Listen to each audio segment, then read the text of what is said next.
And college football 27 is officially here.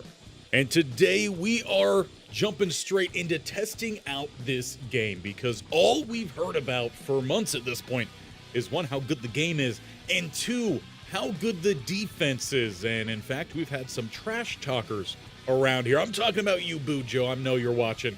We will be testing out this defense, seeing how good it is, and we're going to be doing it in several different ways. The plan today is to get into a number of different just play now modes. I only jumped into one game, and that was to get the thumbnail for this video. I think only played 3 plays, so it's basically my first time playing. I did insert all of my settings as well from College Football 26, moving that on over here. I'll show it real quickly. Obviously right now, there is no slider testing. I've said it many different times. I use Mat 10 sliders. I will continue to use Mat 10 sliders. So when he gets a set built up, we will look to put that in the game. But as for now, we will just be rocking base out of the package, Heisman difficulty. We will be playing when we get to our Dynasty, which we are not going to say what it is yet. That will be for Thursday on game's release. We will be doing the 9-minute quarters there, but today we're testing things out, so we're going with a 5. I've got the accelerated clock on. Pretty much everything is left on. One thing I do want to see here, because we do have a series planned to be starting later this week, a coaches mode Dynasty. We've got 2 dynasties going here this year. I don't know if there's a way to kind of set it up to where when you jump into the game it's coach mode, or if you have to turn it on this way. If that's the case, I just got to remember to jump back and forth between these two. Little weird there. One of the first things I noticed. Base wear and tear right now. Rocking the revamped passing.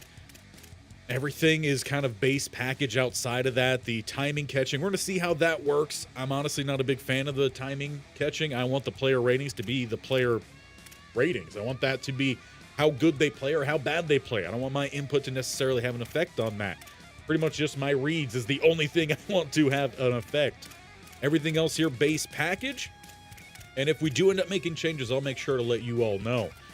But we are first going to start with just a simple play now. Get on into one of these games, and the last game we're going to play today is going to be a Mascot Mashup. Not for now, though. We're starting with the bases here. Yeah, it's fine. I don't need to be signed in. Just let me play. Proceed without awards. Now, it did scare me a little bit out the gate when I went to jump into this game this morning. It was at around 10:30. Apparently, it didn't let us in until 11 o'clock. So I was a little nervous, but everything was fine. And I think today we're going to start with the big game. Of course, we got to go to the OG series on this channel, the Stanford Cardinal, to get us started.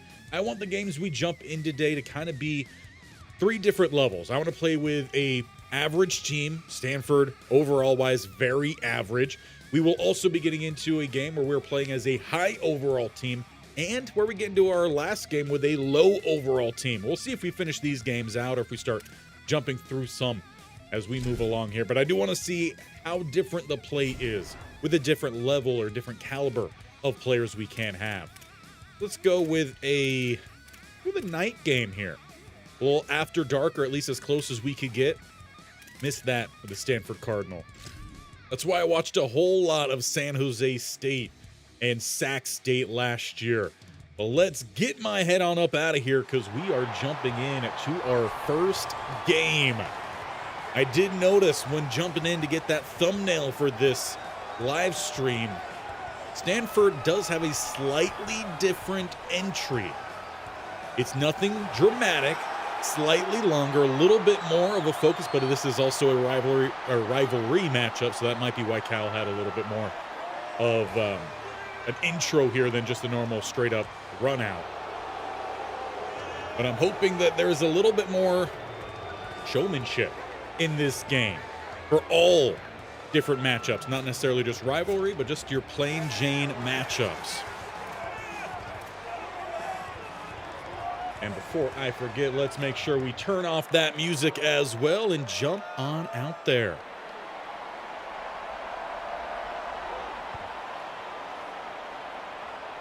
We got 4 back to return. Guy I'm really looking forward to here for the Stanford Cardinal this next season. Hopefully their best one yet.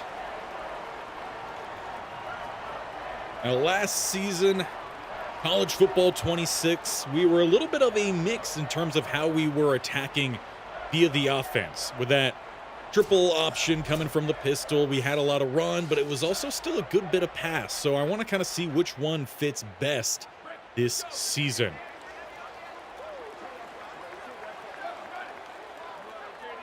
Well, one thing I did notice when I was, again, just jumping through, they did change that left trigger. So now it shows all of your blocking and just goes straight into the pass protection. So a little bit simpler there, not having to go through as many different screens or buttons.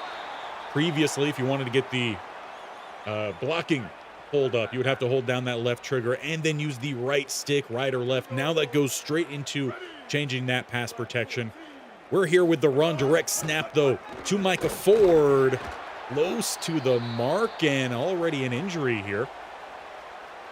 One thing to keep an eye on is how severe these injuries are. Loco, welcome in, buddy. I definitely want to see if it's going to be similar to college football 26. And just there's a lot of small injuries, and you see the same guy getting injured time and time again. Michael Ford here on the pull. Now he gets a little bit of some space. Good job there from the safety to limit it. Micah Ford. Really glad he stuck around with the Cardinal. A lot of their guys who have a good season or breakout late on a season, they do look to transfer. Obviously, Andrew Luck back there trying to rebuild the Cardinal. Micah Ford from the slot receiver spot, not able to get it done.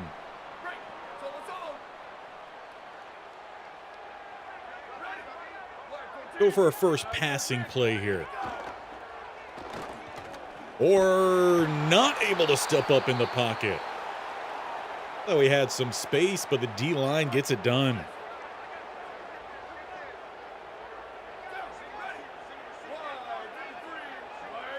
Third and 13.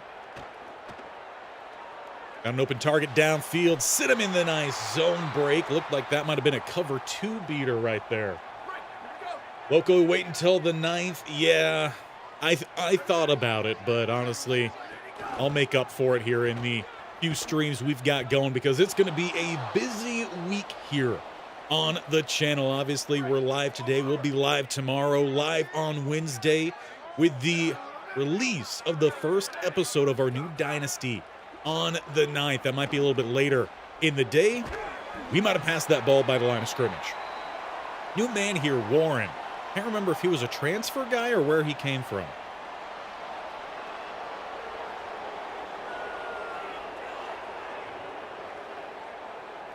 Just answering a message here real quick.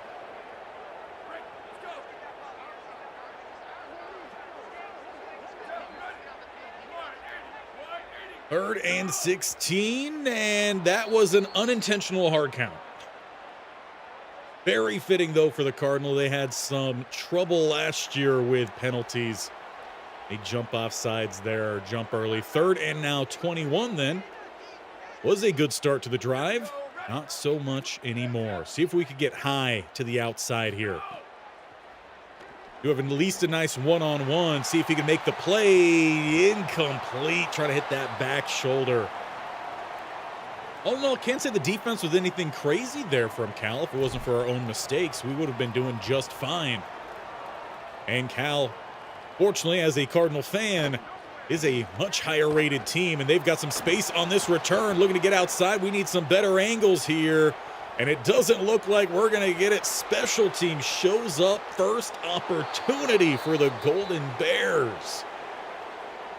We can't be doing that here. We got to keep the axe at home. Do like the speed parity there, though. That was really good. Good blocking as well. It's good to see, and that's what we're here to see today. We're just here to see how the game actually plays, and if this game is truly living up to all the hype. Again, a lot of people saying it's the best one they've made yet. Quick note here as we now get our own special teams play. Greenwood, I'm going to apparently not take that one for a touchback. He actually had some space there for a moment. We are streaming at 2K quality today. That's 2K 60 FPS. Let me know how it is. If we start to skip around a little bit, we'll make some adjustments, trying to make sure we've got the highest quality here for you guys. Micah Ford with some running lanes, running smooth so far. And that kind of fits into a little bit of what I was thinking with our main Dynasty this year. Of course, we did our prequel series, that stream series. We already know Coach Bronson Moreau will be taking over our primary team this year, bringing that veer and shoot style offense. However, one problem I have with the veer and shoot is when you're out here, you can't see the far sideline, right? That is where most of our receivers are going to be lining up wide. So I'm thinking we're going to make some tweaks to that. And we're still going to do a whole lot of RPO in the mix. Really good contain on the quarterback, as we're already through our first quarter. But I think we're going to do a little bit of a blend. Veer and shoot and a power spread. We had a lot of success running the ball in those two prequel series. Of course, we had Bam McReynolds, and we had, I'm going to need a reminder here, the guy from Georgia and Georgia State. First name similar to Bronson, I believe. Can't believe I forgot his name. We almost won a Heisman with him. I think he got injured late on. But two really good running backs mixed in with that spread attack, I think could work out very well here for us. As Warren finally gets some space, we'll step up with that first down. Another thing I'm going to keep a close eye on this year, though it may not be as big of an effect in our primary series, maybe more so in our coach mode series. The health of the quarterbacks. Of course, Mason Kelsey last year for us. He could not finish a season due to that wear and tear. Branson Robinson, that's it, Loco. Appreciate it. I just needed the first name there, and then it would click. But I want to keep an eye on the quarterback health, because it very much affected that Kent State series. If you guys didn't see, we just did a entire, almost documentary style video encapsulating the entirety of that Kent State series. What a tackle. Absolutely love that. But in that, I was a reminder on how much kind of turmoil we had at several different spots due to the injuries. Kelsey's was obviously one of the biggest. Wearing here, down the middle, trying to grind out the first. Doesn't quite get it. Cal player injured on the play. We've got a 4th and 1 here. Now, there is a new mechanic in this, right? Let's see if we could get it going here. I don't really know if we're close enough for this. Do we not have a goal line set? Interesting. I guess we will not be checking that out. I was going to see the quarterback sneak, but apparently we don't have goal line set with Stanford. That's a surprise, considering they're one of the last few teams still running that power style offense. We're going to give it to Micah Ford, though, and already that was a much better truck stick. We didn't get the truck, but he attempted it, and that was nigh impossible for me in college football 26. So already great sign there, considering we are looking for a little bit more of that power to the spread, perhaps, in our Dynasty. I need that hit stick back. We didn't have it when we did the Giant series either with Cam Stataboo. A little bit of a disappointment. Here goes Ford. He's gashing teams. That was the highlight for the Cardinal last year, was the running game with Micah Ford. Seeing that into play here. As I'm glad we do hit the 2-minute breather there, because I was in the same formation for way too long. Check out of that here. Cardinal have been going a little bit more of a spread attack over the last couple years.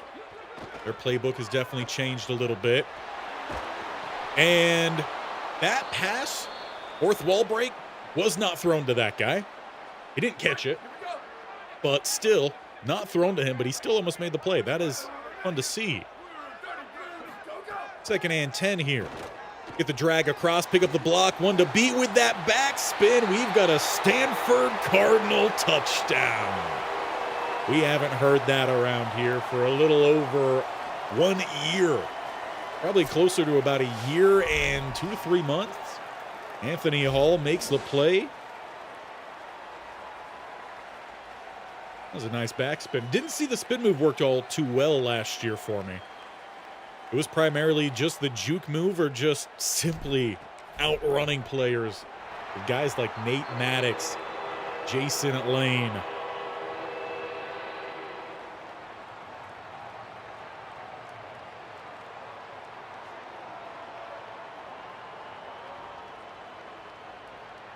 Trying to plan the grocery shopping later, so that's why I keep adding those pauses. My apologies for that. One thing I do want to also work on here these next couple weeks is getting some packages built for these streams so they can be a little bit closer to those edited videos we do, a little bit more in terms of transitions like the bear rolling across we do. I would love to make a new one where it's a bear claw perhaps ripping between the two scenes. Some things I'm working on here. As now we get to play some defense. We didn't get the option to do this earlier because, well, frankly, we gave it all up on the punt. 1st and 10. This game going by pretty quick with those 5-minute quarters. Of course, a lot of changes made to both the CPU's defense as well as the user defense. Hand off down the middle for a good gash of 7.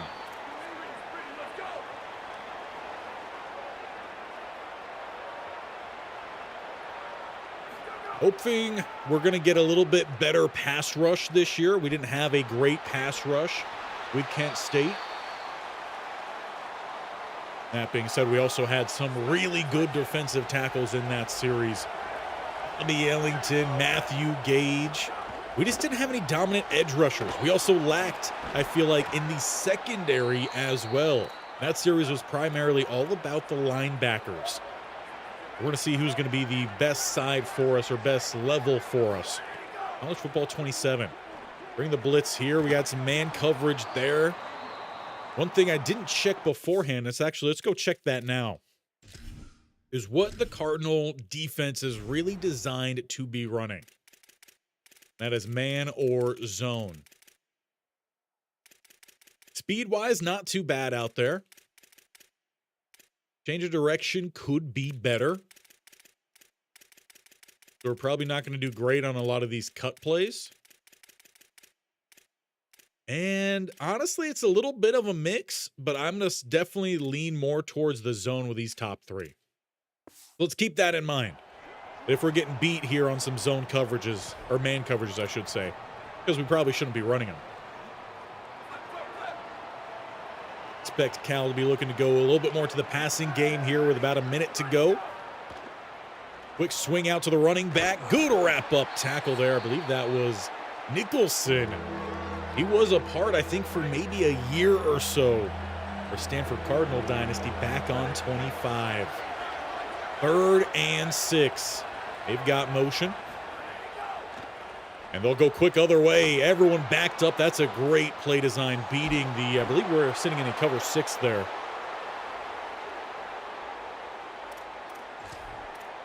Get a little bit of some zone blitz work in. Bring the safety down. Eckhard.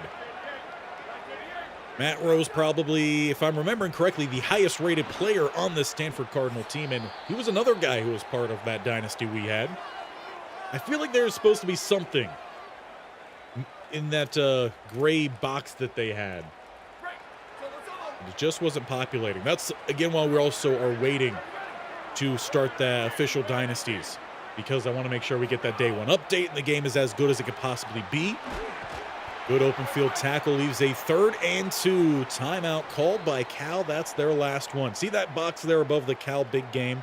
I feel like that should have something in it. Got any decent, not a huge, it's a gamble with these because you do leave the center of the field open. But I do want to bring that extra man. 3rd and 2. Cal motions to the left. A couple short throw options. Running back out of the backfield, covered well, and we force the throwaway. But they are staying out on the field, being aggressive here. That was something we didn't see all too much. College football 26 was an aggressive CPU, and it's going to pay off here. 1st down for them, almost down to the 10, marked down at the 12. Now they don't have any timeouts, so keeping them out of the end zone is key here for us. With that, I wouldn't mind going with more of a 4-3 package here, a little bit of a bigger bodies. Tafiti That's a throwback. That was our first Heisman in college football across the board, a defensive end slash linebacker. And that pass is thrown away. Do like that there was a little bit more of a variance in the media back there. You got some live tweeters with the blue vest, photographer orange, got a camera guy with a green. I like the variety. I feel like last year they were all the same. You've got the brown brown vest out there. I've worn a couple of those myself. Close to getting the first down there. That clock will pause for a moment. And they do not have any timeouts. That clock rolls. Hopefully be the last play of the quarter.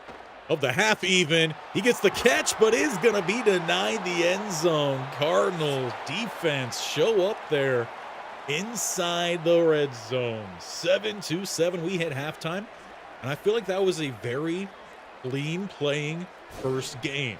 Or first half of the first game. Not a whole lot of weirdness. Players' movement seemed pretty smooth. Both defenses were making plays.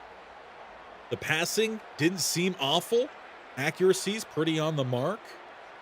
Coverages, I mean, there wasn't any dramatically wide open guys for us outside of some certain coverage beaters we ran. All in all, not too shabby so far. Again, this is our first game here, and it is our first one that is going to be more of that average team. Of course, each game we get into, we'll try to have match competition as well. So when we play as a really good team, we're going to play against a really good team. When we play as a bad team, we'll play against another bad team. Today, I guess, can also go as a way to say who we are not going to be using in college football 27 for our dynasties, as they will obviously not be in play here today.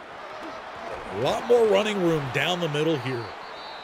Cardinal, I can't say, have had a great interior for their defensive line the last few years. Of course, we do know one of these guys, Ume. He was with us again in that Cardinal dynasty we had. Play action under pressure, and that's going to be a sack. Wrapping around the corner. Big loss, 2nd and 18. That is Roel. Another thing on my to-do list here is to get some new music installed for our new dynasties. Talking about the highlight music, touchdown, defensive big play, sad music perhaps, if I can find some good one for the all-knowing interceptions or allowing just the other team to score. Let's see if we can find some new good ones just to bring some new life here. Defense with a 3rd and 14. We'll play a little bit of some match coverage here. There'll be trips to the left. Now empty set. Running back motions out. 4-man rush. A little pressure building, but the pass is out. Broken tackle. Then Matt Rose meets him. 4th and 3. We will force that punt. That was good stick defense. Oftentimes last year, for some reason, the guys would just play so deep. Now, that punt was absolutely insane. Davies. I'm going to check that real quick. How big of a leg does this dude have? Because he very much out-punted the coverage on that. Guess we'll have to scroll all the way down to the back here.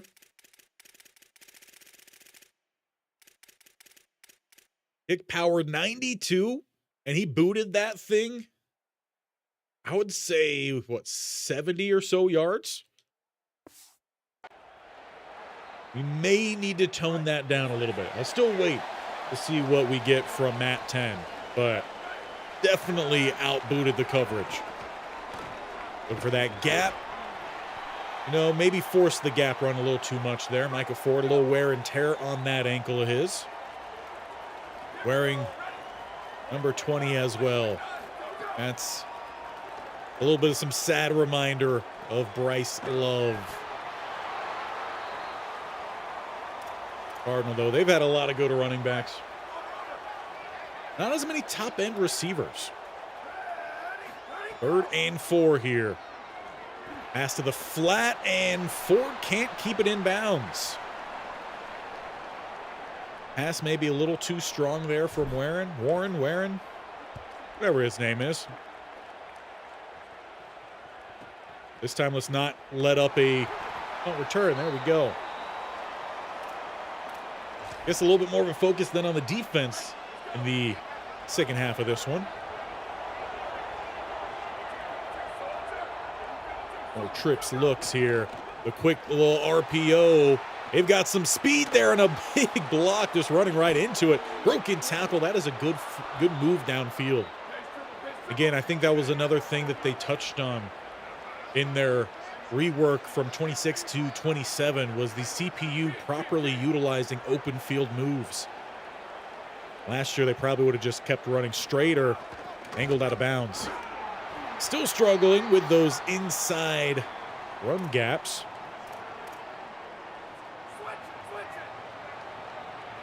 Oh, so that's where they moved it to. Moved it to the D-pad. Yeah, we are being gashed in the run game right now, and an injury as well. Gonna lose one of our run defenders.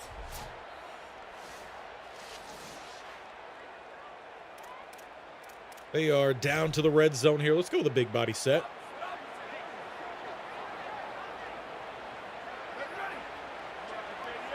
Kind of weird seeing Tafiti playing some off ball here. Back to the run. It's been working out well for him. Keep up with it. Now, they definitely did not elongate the between end of play and right on into the next play calling set.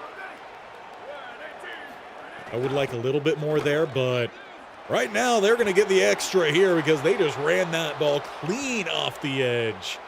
Okay, fake the injury into the stanky leg. New celebrations. Did see a thing about that. Muhammad got to buy his offensive line a steak dinner after that one. Clean blocking. Mascot looks pretty good back there too. Now, I did hear a couple things, and one thing I did see myself that I'm not a big fan of, and that is when it comes to Mascot Mashup, you actually have to win with the team in play now to unlock their mascot, which seems weird. Or you could have just paid EA more money and gotten that subscription thing, and then you would have unlocked all of them. Really don't like that. I also saw a video. Now, I haven't tested it myself, so we'll see about that potentially tomorrow, that they added a pay-to-play, basically, to Road to Glory. They took out the XP sliders, and you could just use real money to buy more XP and upgrade your player. We're going to see about that for sure, I believe, tomorrow. Now, what's verdict and opinion on the microtransaction? Very spot-on timing, actually, with that question. I hate it. Games should not have paywalls for anything that should just be in the game. That's my opinion on it. Like, why take away the XP sliders? You're just forcing people to try to pay more. And I know that's not going to be more so on the devs. That's going to be more so on the uppers. People that care more about making more money than making a better game. That is not the player I meant to throw to. I was looking for the Texas route there. Davis Warren taking a big hit in the process. But at least, we did get some new positions in Road to Glory. I definitely did not say change sides. Okay. Early release here. Off the hands of High. Couldn't quite get to it.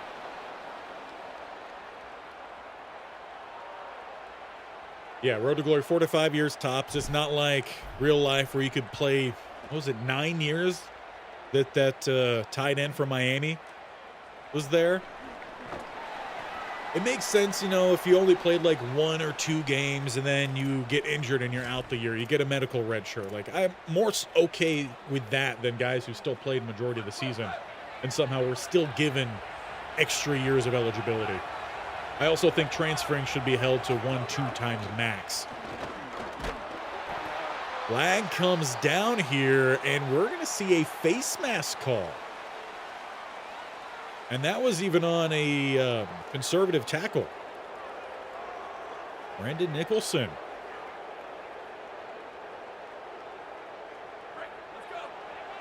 The other one about the paywall was, again, the mascot mashups as well. You should just have access to all of them. Doesn't make sense to me. Especially for people that buy these games to specifically play certain game modes, right? Like we're Dynasty people. Sprinkled in a little bit of some Road to Glory. I don't do play now. I don't got the extra time for that, right? So putting all of these mascot mashups behind that is just a little unfortunate.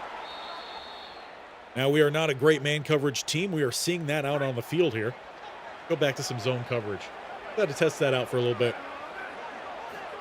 First and 10. Quarterback, and a bad read from man who got injured. Good block downfield, and Edwards finally brings him down. Cal looking to go up 2 scores here late and bring the Axe back to their house. Muhammad, he gave him a lead, and he does extend it. I'm not sold on that one. We're going to look to challenge this one. For you, absolutely no reason to pay for mascots. Yeah, I don't know. It seems to be the way of gaming right now that they're just continuing to charge everyone more and more while giving us less and less.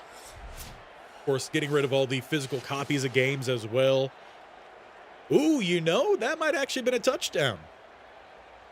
That ball, I think, just crossed before the wrist touched down.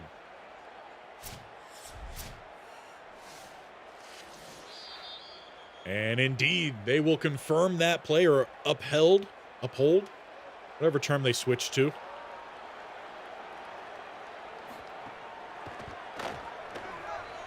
And a very delayed little pop-up there saying Stanford challenges.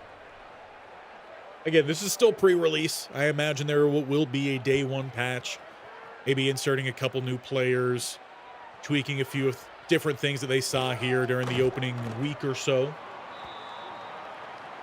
Again, that's why I waited. Yeah, he is scummy. They had a chance to do good by the fans, but yeah, I mean, again, that's almost all gaming right now. Is to set up a halfback screen here, get Micah Ford out in some space.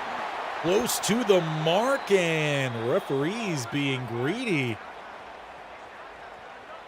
Don't give us the first down there. It's 2nd and inches. Quick throw out here. High actually holds on to that catch.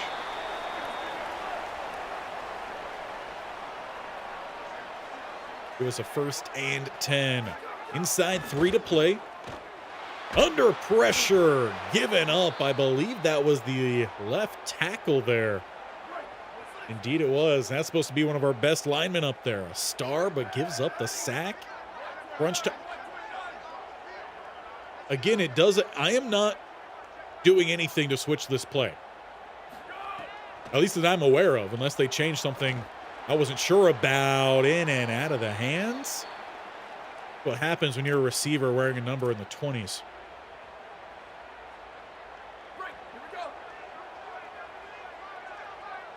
Now, okay, well, they changed. I was going to see what the coverage looked like out there. Okay, yeah, now that's how you do it. Hit the left on the D-pad. And now you can see your matchups and your blocking and all of that. Okay. Why they continue to change things that don't necessarily need to be changing, I will never know. Once again, we give up the pressure. Classic passing works really well this year. For some reason, I feel like it can control my arc and pass trajectory better on Classic. Can you try it at some point and see if you notice this too? I will give that a look, Gregory, because that was something I did prefer at the start of, what was it, 26 that they changed the passing to that revamped? Might have been 25. Because, again, I don't want my play to change the ratings. I want the players themselves to dictate how this game goes. As we look for a soft spot in coverage, it is overthrown by our senior quarterback. Now, I don't want everything to be perfect out here, so I'm fine seeing some of these interceptions. And that is one that I think is a bit more realistic. You watch a lot of lower overall, we'll say, for real life players, especially quarterbacks. They will have some just slightly errant passes. Sometimes they're too high, sometimes a bit too low. What I don't want to see is passes that go directly to a defender or the other team. Because I've seen that a lot in both college football and Madden over the last few years. And even more so back with Madden. Good tackle there from Nicholson.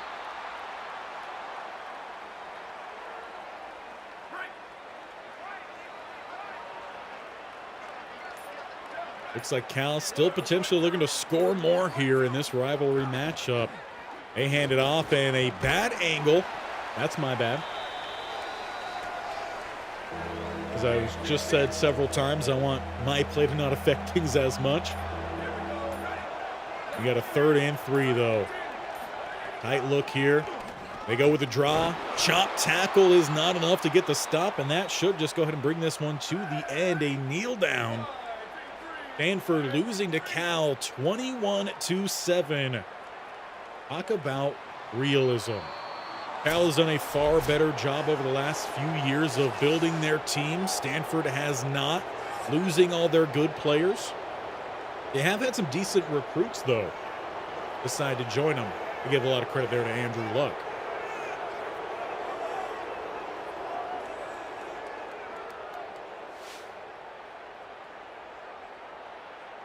So seeing some very similar screens to what we had in College Football 26. This end segment looks very familiar. Though that could potentially change in Dynasty, as they said that they're going to include a little bit more of what's happening around the league. Obviously nothing happening around the league in a play now moment. And we get our first achievement. Winners? I don't think we won that one, but I will take it. We'll take this one back to the main menu. In the meantime, let's get that music back pumping a bit. And also, bring the face back in here.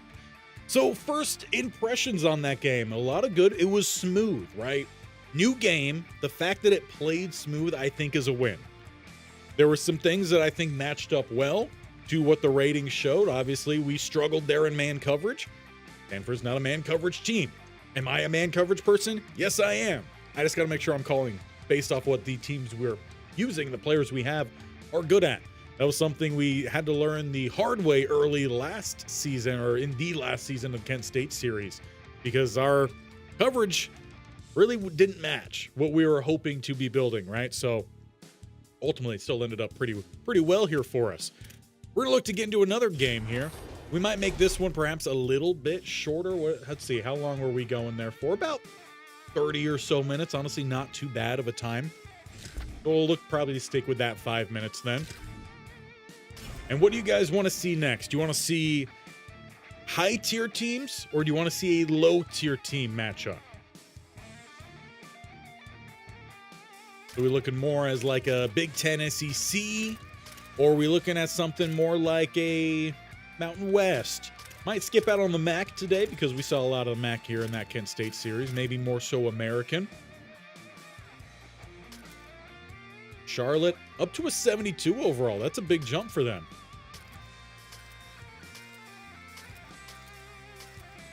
Just taking a quick scroll through here. I do notice some lag in the menus. Like, why does it take so long for the player to update to the new team? That's a little weird. Low tier versus a high tier. And I'm assuming you want me to play as the low tier, right? Let's see. Who's the lowest overall? That'd be a nice thing to see quickly. Conference USA, perhaps? Delaware, a 75 overall. 73 for Florida International. Will say Florida International, one of the teams on my radar. They say it's definitely tough. I imagine it should be, quite honestly. Kennesaw up to 75. Liberty has some really nice uniforms, we'll say that. Missouri State a 72. Ooh. New Mexico State get some new unis. Kind of like it. Now, they're not on my radar, we'll say that, but we could potentially be playing against them with one of our dynasties. Just leaving a little tidbits of information here and there for you guys to try to guess. You did Rutgers versus Notre Dame. He got crushed. Notre Dame, man, they've been good. Ball State, a 72, typically one of the worst teams in college football. Bowling Green, also a 72, same as Buffalo. Seems like most of the MAC is a 72 overall. Kent State, 72.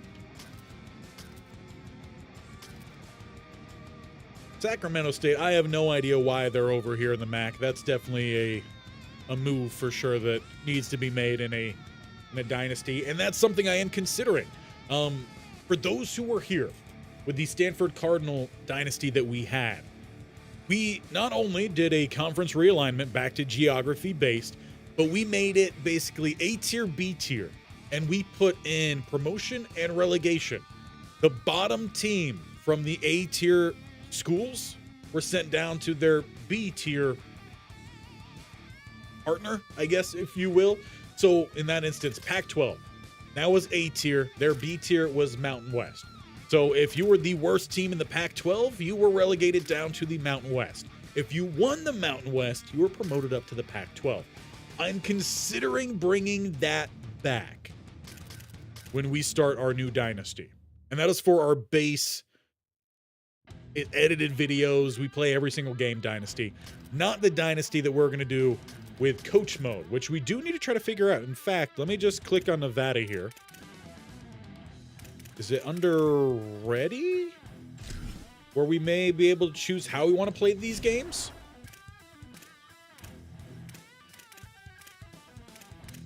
No, so that's something we're going to have to test out in our dynasty stream then to see how we get that coach mode. If that's just a setting we have to change every time that we go into that series or not.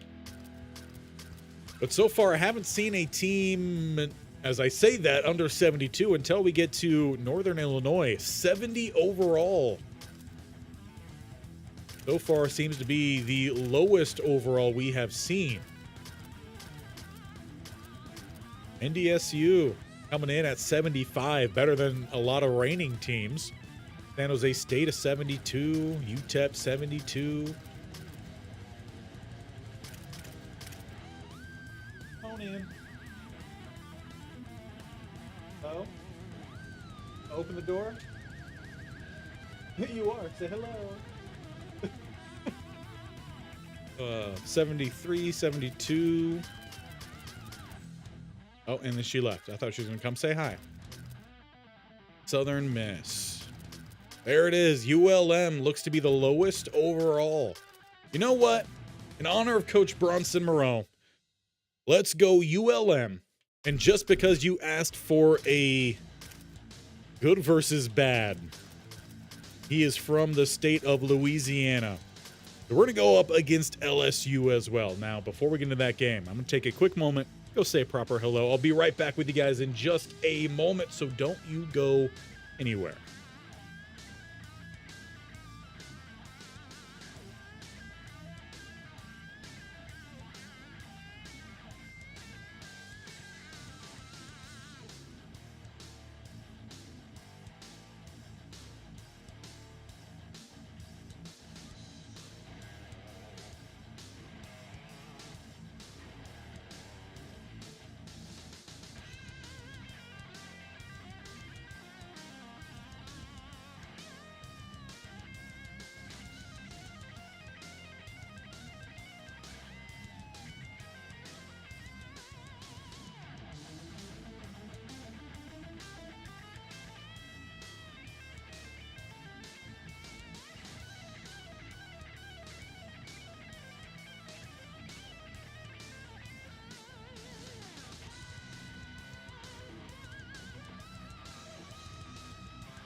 All right. Let's get this game underway. We're not going LSU. We're going with the Warhawks. We're just going to jump straight on in. Oh, this should be a bloodbath. It probably will be. Let's go with a nice noon o'clock game. And you know what? They said that there's supposed to be some dynamic weather, right? So let's go with some dynamic rain just to make things worse for us out here. We're going to truly test how different these teams are. The lowest overall team versus one of the highest overall teams. The fact we're playing at ULM probably would never happen. In fact, ULM would have been paid a boatload to come play LSU and to get beaten up. But I'm definitely seeing a little bit of difference here in the entrance. That's definitely not Coach Bronson Moreau for sure.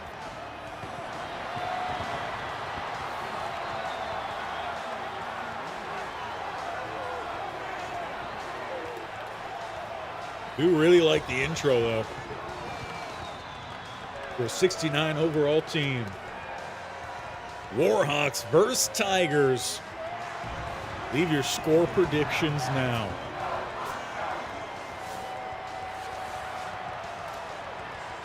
We do get ball first, though. LSU with the boot. Hasley underneath it. Finally taking that kneel down there. Nick Trujillo. We all know a thing or two about him. We try to get him to come along with us to our second school, Georgia State, I believe it was. I don't know why I'm gapping on these teams. Pretty sure it's Georgia State we moved to after ULM in that prequel series. A little bit of space here for Jameson, I believe their running back name is. 40-14. All right, then. Aiden Armenta. Can he make anything big happen here? Well, he is swallowed up in the backfield. Dominic McKinley.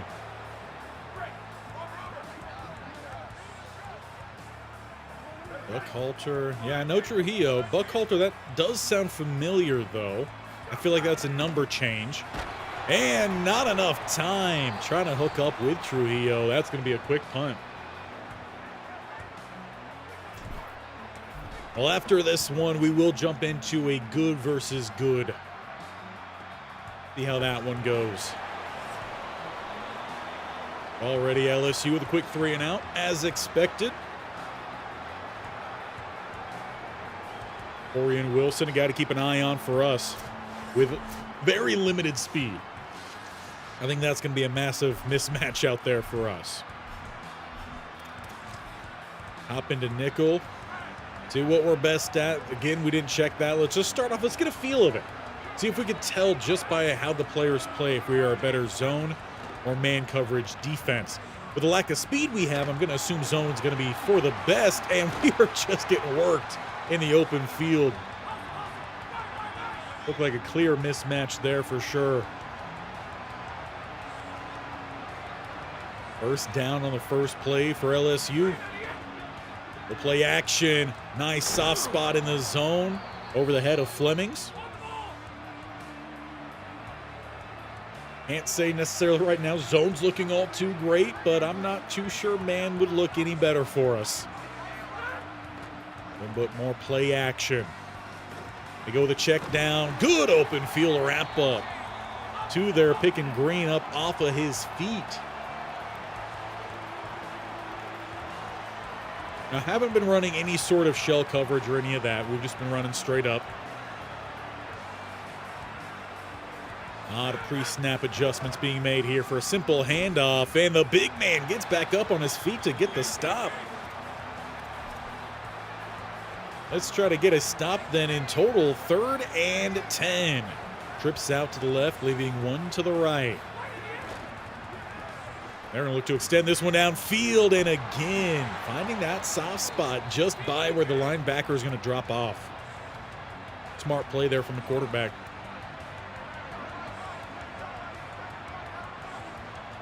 Something doesn't seem right here. Gotta check that play real quick. Not sure if it did go through or not, but it looked like the corner kind of got stuck over on the right despite the flip. Our coverage was not lined up properly for that one. There's a lot of running room. Running game just in general seems to be really good. But we might try to not abuse that, but maybe focus on that early on in the dynasties. Especially if we do mix the veer and shoot with that power spread mentality here. Pass is for the touchdown. Brown. I thought that one could have been picked off, but it sailed by the cover man. LSU with the first of the projected 40 points. And maybe we just didn't have him close enough to trigger a reaction there.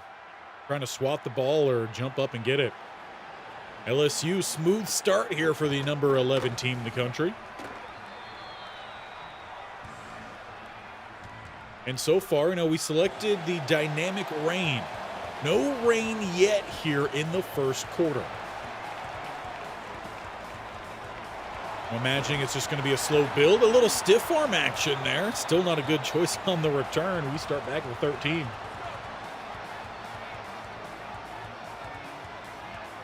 See what we're working with here. They bring the blitz. Jamison with a little bit of some space. 2 rushes for a total of 4 yards. What are you doing? I just told you to flip the play and to select Y. Some of the buttons seem to be acting a little weird. We've seen that happen a couple times. 2nd and 8. Make this an empty set. And we'll go with the check down here. Trujillo. First down, Warhawks. He was a real fun target for us in that first season of the prequel series. Look to step up here. Aiden Armenta, he's got some space. Gliding down about 13, maybe 14 or so on it. Single high. Look for something more like this then. Will be the final play of the first quarter as we snap it with 3 on the clock. Edge rusher beats our tackle. Get a decent loft? No, that pass did not go where I was hoping it would be. Good job, though, from the LSU defender there, sitting in coverage. To drift back, get into that window, make the play. Good to see that from the CPU. Also good to see very little drop frames today. Moving up to that 2K streaming quality. Hope you guys are enjoying that. If you are, let me know. Or if it's not coming through clean, do also let me know. We're testing that out today and over the next few days as well. We're into the second quarter here. Looking to make some big plays. Well, it's going to be hard to do that when we got -2 seconds in the pocket. Of course, that's just a slight exaggeration. Give me a slip screen. These were big in college football 26, the 2nd and 3rd and longs. Well, that was a great job from the edge, or a really bad job from the running back and the left tackle. A promising start to that drive, but just didn't follow through all the way. The stream quality is good. That's good to hear. Just as good as it is to get that wrap up in the open field. Well, this one might turn a little bit more into a test of the defense. See how good or how not good they are. Again, Warhawks around a 69 overall. Gotta imagine their defense not much better than that. I kind of have a feeling their offense has a little bit more weaponry than the defense. So their defense probably sitting closer to a 67 or so. They do finally snap that ball. Good fill there from 30. Like to see it. We've got a 3rd and 7, a chance to get off the field here. Expect the pass. They got a very wide spread out look to the other side, and I don't know what happened there. Did we get a quick pass rush on that? I was looking wide. I mean, he literally threw it off the top of his running back's head. That's hilarious. That's something that normally happens to me, not the CPU. Defense gets the stop, if you can credit them with that stop. Chadwick with the punt. That's a great name for a punter. That's a big tackle, too. That animation actually carried with it some physics, which I don't feel like is something normally in the game. But that time, momentum definitely seemed real. We got about 3.5 minutes here to try to make something happen. We got to change up our passing attack here, because what we're doing isn't working. Let's go back to my old tried and trusted mesh concept. See if we can get some quick passes out here because our line is not giving us the time we need. That is a beautiful ball from Aiden Armenta. The touch on it, beautiful. Timing on that, beautiful. Rid of the LSU helmet with the stop. Indeed. 3rd and 6. Hopefully they don't get another stop with their helmet. That's the one thing I don't like about the option routes. I don't exactly know which one they're going with. Give me a Texas route here. We're going for it. 4th and 4, because why not? Hard counts were really easy in 26. No jumps there. Got to get it done the old-fashioned way then. Or once again be sacked by the 3-tech DT as our right guard has just been thwarted every single play, it seems like, in pass pro. Which, having a combination of a power spread and a veer and shoot style offense, is almost contradictory in terms of how you want to build that offensive line. They got the space and make us pay for it. That was a very quick cut, though. Not sure I like that from an editing standpoint. Either way, it is inside 2 to play. Red zone trip here, LSU. Hey, that one's going to get picked off, and I really don't like the fact that it didn't give us the classic stop, spin, and then go there. It was just straight action the whole way through. Ran us right into the closest offensive guy turned defender. But I can't hate. We got the pick. Keep LSU off the board.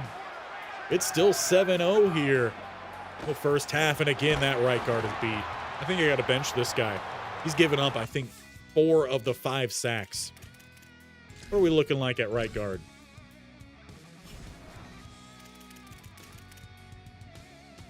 Well, you know, it's not great, but let's put in the freshman because it's the same overall. We got a 64 overall right guard, probably matched up against a mid-80s to low 90s guy.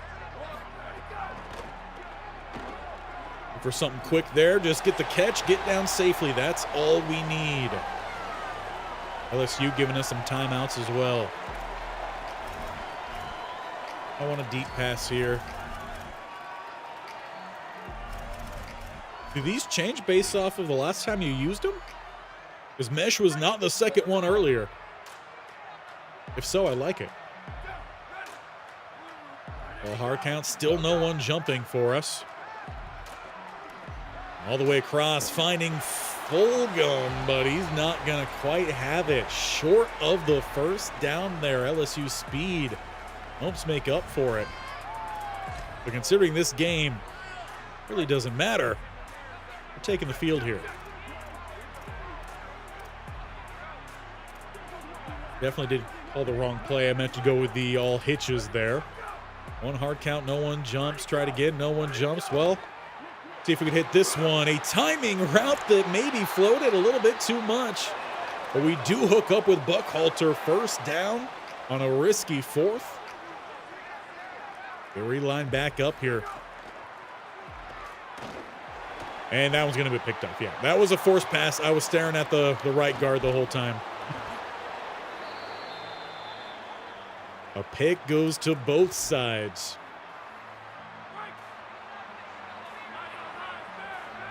That was, I guess, realistic, and where you do see quarterbacks who are sacked often just start lofting passes that really don't make sense. We're going to get another pick, though. Amos this time as we hit him with the cover 3. He stared down his slot receiver the whole time, drifting back into the zone. We get the pick. Get the ball right on back then. Just a little bit of a loss of time, but really not that much. Did lose some yardage, though, about 10 or so yards. 1st and 10 here. Ooh, good. Was that a one-hand pick? I want to go into a replay on that as we go back-to-back-to-back turnovers. Now, in college football 26, what you often saw here was that linebacker, he drifted down. We're going to keep an eye over there. He drops back here. As this guy crosses, I expected him, number 10 here, to kind of drift down or honestly inside because of where this tight end was going. Instead, he already handed that one off to one of these two cover guys. So he floated then with our crosser and completely took that one away. Nice one-hand snag as well. So I know they say that the defense is going to be a whole lot better here. It's going to be harder for you. Well, already that is one really good coverage play. So everyone who loved those crossers and just waiting for them to cross that last guy, then toss it up, you might not have that anymore. They go with a check down this time. We finally have a play end, not with a turnover. Yeah, any sort of, no, they don't have double A gap. I don't know how I feel about that. I like my double A gaps.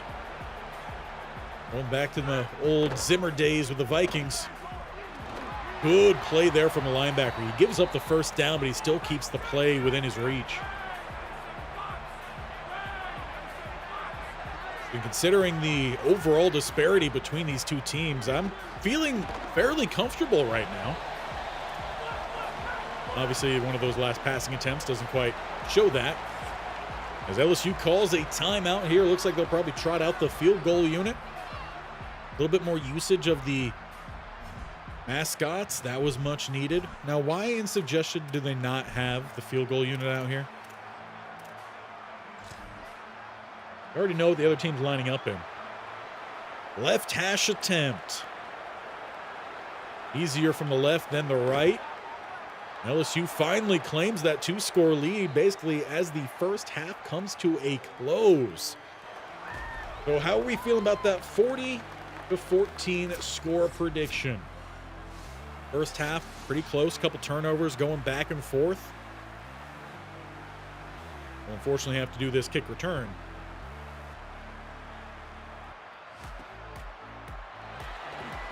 In fact, I just let the CPU handle that one.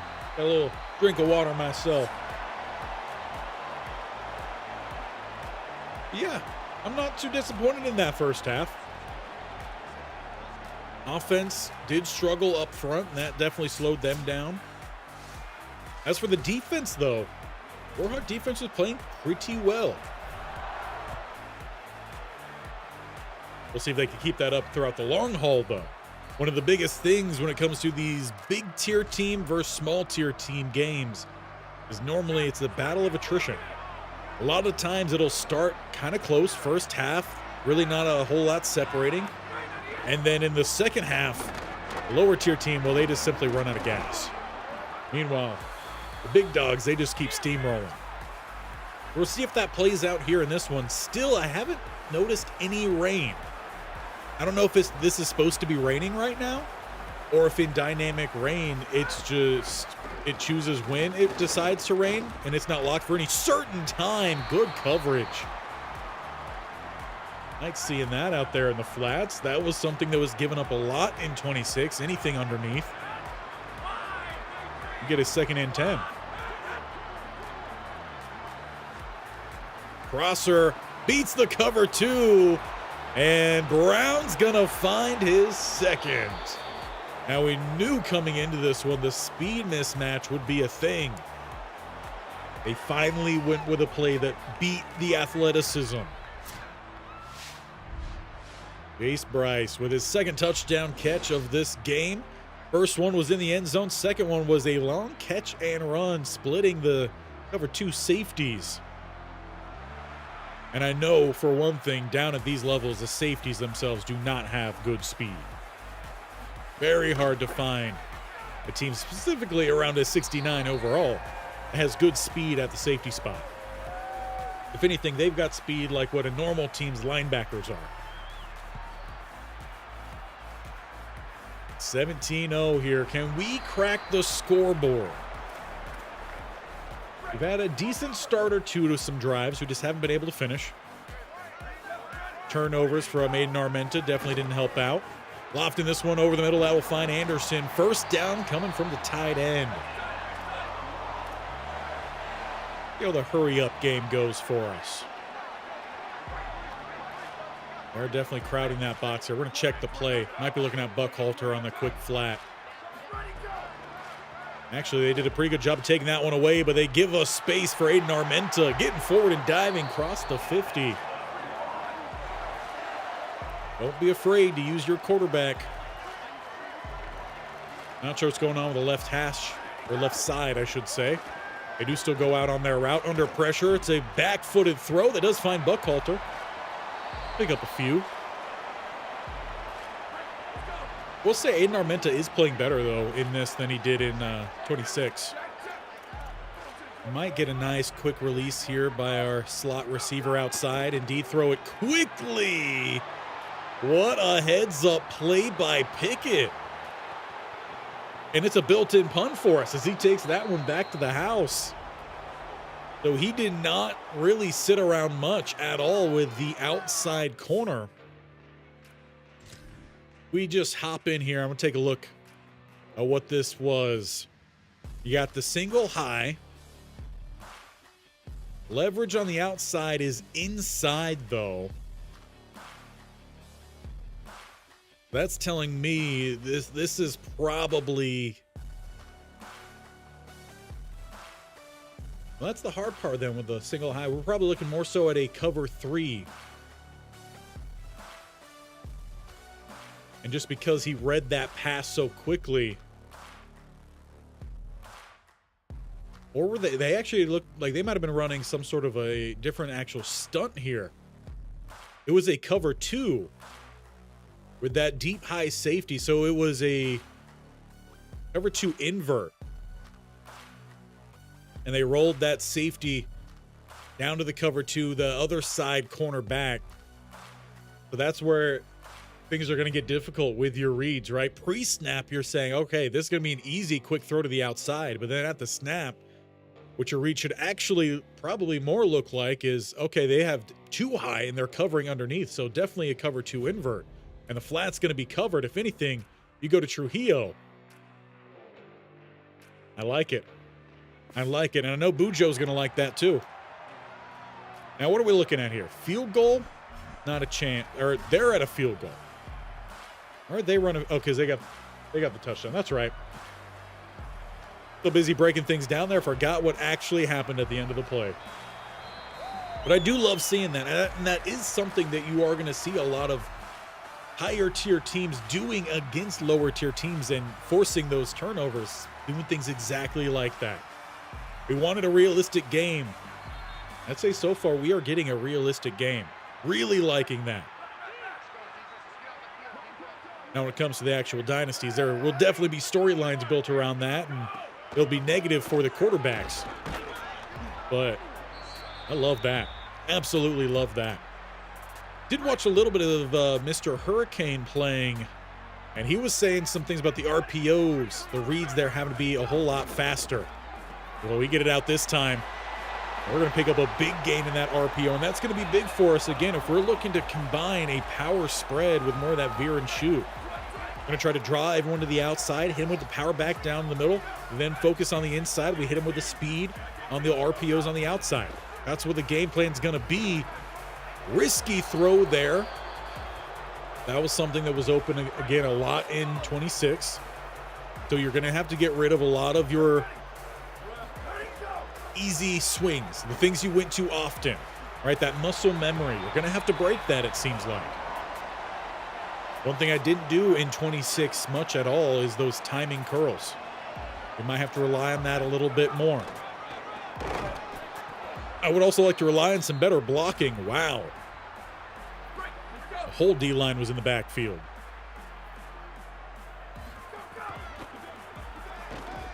We're going to look to scramble on this one. We do not get the block there from the running back. Injury timeout to boot one of our offensive linemen. I doubt his backup can play much worse, so we're just going to keep on rolling then. 3rd and 7. Hard count, no one jumps. Under pressure, and that one's off the back of Crosswell. 4th and 7. We'll put him back in, why not? And you know we're going for this one. Okay, see, now Mesh again is back here. So maybe it does change a little bit based off the last time you used it.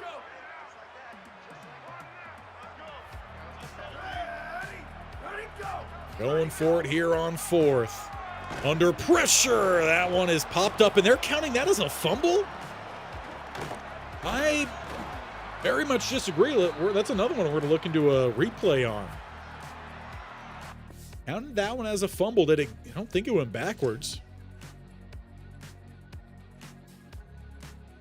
And of course, we'll see how much of this all stays when the game fully releases. Aiden Armenta here dropping back. Was looking for that crosser right over the middle there. Maybe the ball went back a little bit. Let's see when that... I mean, it was in forward momentum, so I think if you're talking real life, that is not a fumble because the hit forced it to go backwards, but the throwing motion was forward. I mean, who knows? The calls you see in real life are so up and down and all over the place, but I don't think that one's an actual fumble. But it's not like challenging that to not be a fumble really too much good because it's still going to be LSU ball. And they've got just about a quarter and some change to go here, up 24 points. Backside RPO will go for the first down and a whole lot more. Harris breaking some tackles. And leave it at 2 touchdowns, 2 interceptions. I want to say I just saw a little bit of maybe some rain, but it's still not heavy by any means. Extremely light, and no one down in our flat coverage there like they were supposed to be. We go to the fourth quarter here. LSU looking to finally hit 31 points. We open up the fourth. They are definitely spreading out their targets, which is good, especially when you're playing against these lower overall teams. You spread out that ball. You force everyone on those defenses to make the plays, and often not, you're going to find some big plays. It's not like these top-tier teams. You got dogs at all spots. Big block there from 6. Got the uppercut on our defender out there. Oh, it's second and goal. Down at the 5. I'm going to say expect them to go with a run here. Good job from the linebacker to help try to fill that gap. I like to go with a bit of a blitz here. Keeping with the zone, though, because that's what we've done better in coverage with. They're actually going to change up their look. We're going to change up ours. We're going to go with a man blitz this time. Get Parker free. Leave it, though. Reads it, chills, takes the hit, and delivers the touchdown. Again, that's what you expect with these big-tier teams.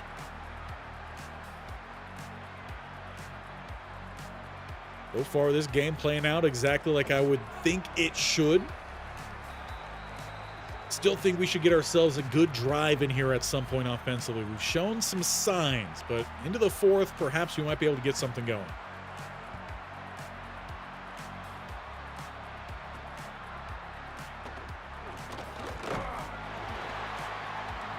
DPU with that return. Sets us up with a long field. Now, I think one thing that's going to be very important for you is to make adjustments throughout your games. Finding what works and making sure you switch to it. And unfortunately, what is working for us is we need those medium passes.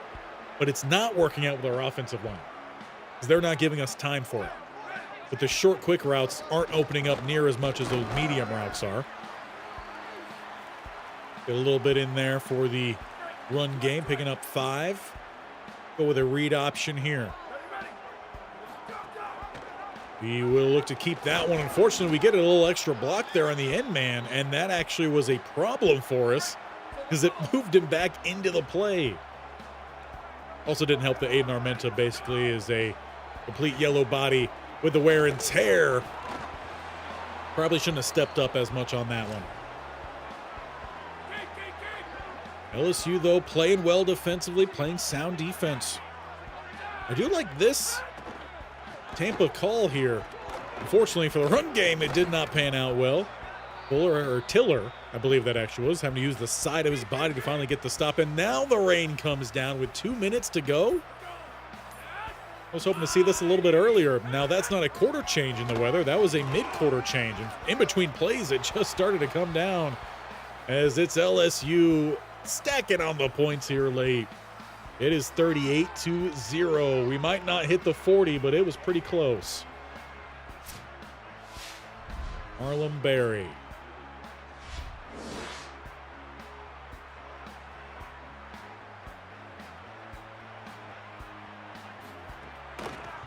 And the extra point is good. Yeah, I mean, very interesting weather. The fact that most of the game we didn't have rain at all. Which, if this was a game that was going down to the wire, right, and you needed a 2-minute offensive drive to go down, tie the game, or find the winner, well, this would make things even more dramatic. Getting the rain coming in at this point of the game. Fortunately, 38-0, not quite going to be the case.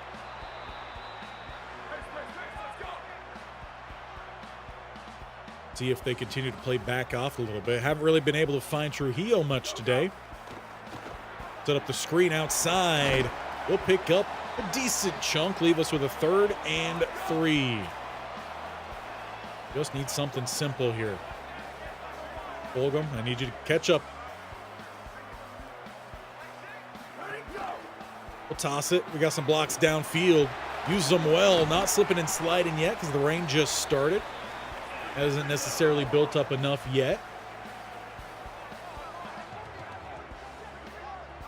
Just about 1:20 to work with. Float this one underneath, and there's the slipping coming from the more unathletic position group out there. The tight ends, not always the most athletic of the bunch. It definitely can be, though. Got a running back motion out here. Look for the quick throw underneath. Get that first down. Pause up that clock for a moment. Trying to not call plays that have the motion. Take up a little too much of our time here. Now we even have the time to let this one fully set up. Pass that one over the middle. Trujillo close to the mark, and they will give it to him. Stop that clock for a moment as we get reset. Hustling back up here. We got 40 seconds and counting. And we got the jailbreak screen. Great job there from Pickett to stay with the play there. He almost overran it. Let's see, what are we looking for here? Can't wait too long on these plays. That's the problem. Go with some curls, perhaps. I like to hit the end zone one time here with the Warhawks. Got our tight end over the middle. That's going to be a first down. We got 2 more timeouts. We're going to look to go a little bit quicker to the line here, or apparently it decided no, we're not. Definitely held down Y on that one for the hurry up. We just didn't get it. Lofting this one outside. Get it to Jamison. Big hit there. Second timeout called. 14 seconds on the clock. I know we did not have the mascot in 26, so that's at least one of the new additions here for the Warhawks. See if we can maybe get Buckhalter over the top. Take that one away, and that is an insta-rush. 7 sacks given up on this one. That was our final timeout as well. Gotta go, Verts. Our quarterback's beat up. Looked like a clown out there with all the different colors. 3rd and 14. They back up their coverage here. And we don't got the time to throw it. Man, got to let that one at least out of your hands. Fall it incomplete. LSU with a clean sweep on that one. 38-0. But again, in terms of realism, real clean. 4 sacks for the man up front for him. Our right guard definitely struggled in that one. But we had some little bits and pieces. You tack on an extra few more minutes per quarter there in the normal Dynasty settings we'll have. And, you can make something happen there for sure. Which, again, one of the highest overall teams versus one of the the lowest overall team. That is an outcome I am happy with. In terms of how I want the game to play. If this was a Dynasty, we're talking completely different. Coach Bronson Moreau's not going to be happy about that at all. You know what? Did I leave the music on the whole time? Yes, I did. Well, see, that's why we didn't score. That was something we learned in the prequel series. All right. We've got time for a couple more things here. We might make the next one a little bit quicker because I also want to get into a little bit of some Mascot Mashup. But now I want to take over a good team and see what we have. So let's hop on over. I'm feeling Big Ten, actually. If only Indiana was a 90 overall when Mecha KO Day was there. Michigan coming in at an 85. 90 here for Ohio State, the #1 team. Though Oregon #2 is the highest overall, if I'm not mistaken. Penn State, we all know how those games went in the Kent State series, or if you were here for that.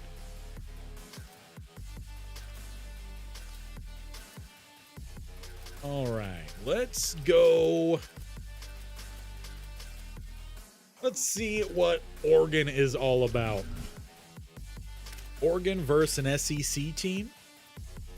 Bama coming in as a 86 with an 82 offense, but 89 defense. Georgia, 87 with 85, 89. You know what? Let's go with Georgia and Oregon. What uniforms, though, we got? We go back to the 2023. Looks like these are going to be the same from last year.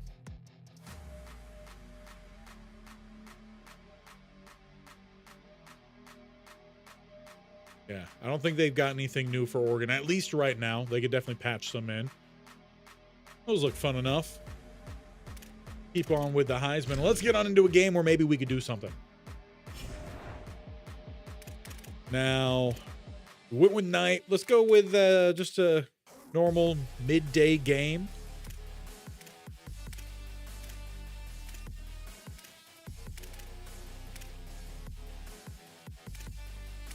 Just going through, seeing what all the weather ones they have. We'll go just clear for this one. In fact, we're going to bump this down to 4 minutes because we're going to end today with a Mascot Mashup. That'll probably put us around 2.5-ish hours as a good first gauge of what this game is looking like. So far, there's not much I'm upset about. Everything is seemingly played very smooth. The cutscenes have been smooth as well. We've seen a little bit more on the intros, which is always nice. In fact, let's see more of those intros with my head on out of here. That was 0 to 60 very fast. That motorcycle. You guys remember when the Ducks' head came off? Well, I think that was last year.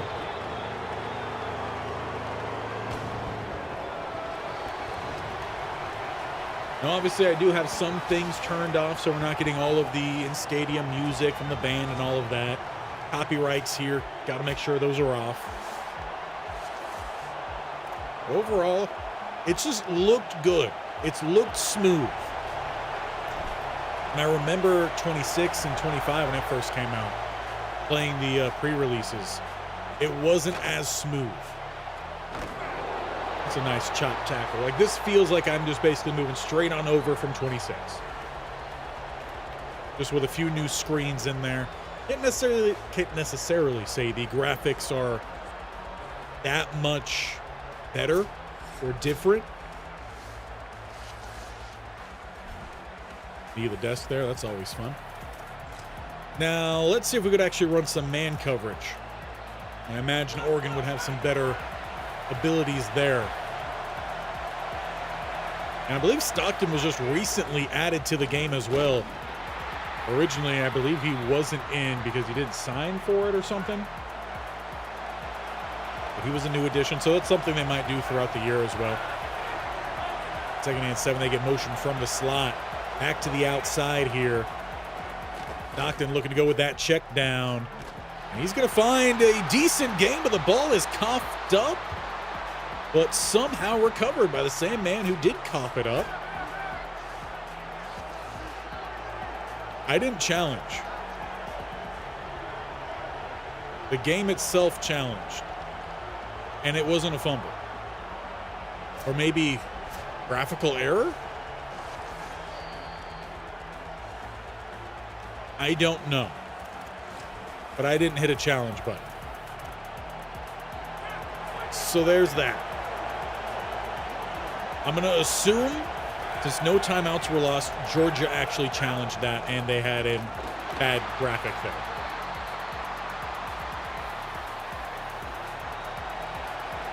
Oh, your guess is as good as mine, but the defense picks up the stop. Georgia's forced to punt. We'll see how this Duck offense looks to fly downfield or fly downfield on special teams.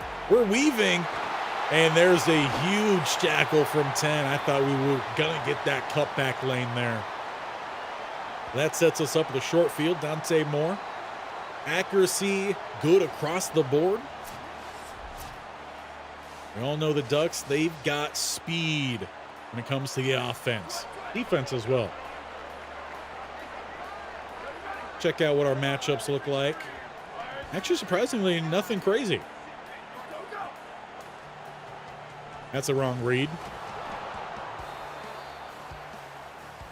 So it does look like the handoffs between the zone coverages are going to be a little bit slower and force you to hold that ball a little bit longer.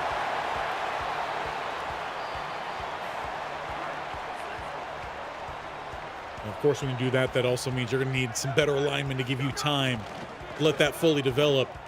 As Davison tracked down, looking to get outside with the speed option. Of course, we're not going anywhere today. That just wouldn't make any sense to head off the field and settle for field goals here. Wins, losses, they don't matter. We're just looking to play the game and see how smooth it runs or how smooth it doesn't run. We go underneath more this time with the first down, taking it down to the 22-yard line. Wouldn't mind a little RPO action here. Check our hat counts beforehand, and honestly, I'm not a fan of it. We're going to go with a run here. That's Davison. Of course, if you don't understand what I meant there by hat counts, I got a whole video on hat counts, whether that's counting the hats in the box or if you have the RPOs, the wide receiver screens on the outside. It covers all of that.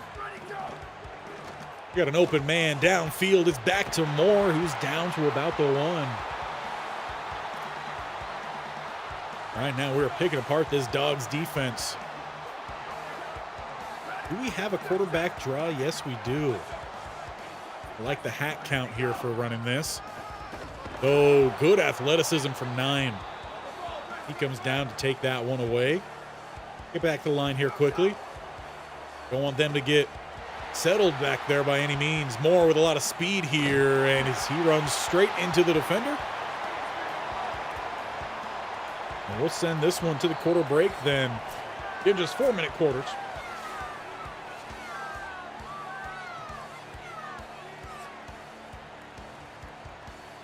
But definitely moving a little bit smoother here is Oregon. Defense, though, nothing crazy until it kind of crunched down the field inside the red zone. That's helped out the Dogs because they haven't had to cover as much. Cover much ground, I should say. Over the middle, though, we're going back to Moore. He was the target the whole drive. We get the touchdown. And that is all because I just now stopped the music.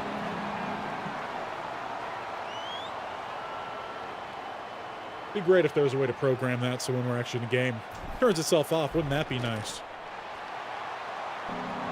7-0 here. And considering we turned off all the music from inside the game, maybe it makes sense if we leave it on sometimes.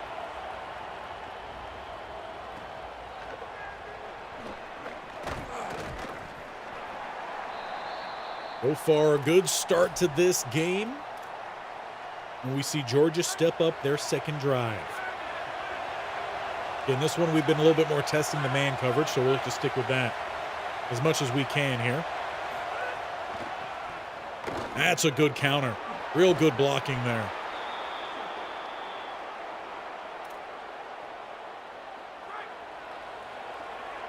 Georgia. They are definitely a well-balanced team. They can pass the ball. They can run the ball. And obviously, when we think of Georgia, though, you do think of some good hog maulers up front. Look to extend this one outside. There's a good flow from the safety. Aaron Flowers there to help make the play for Oregon.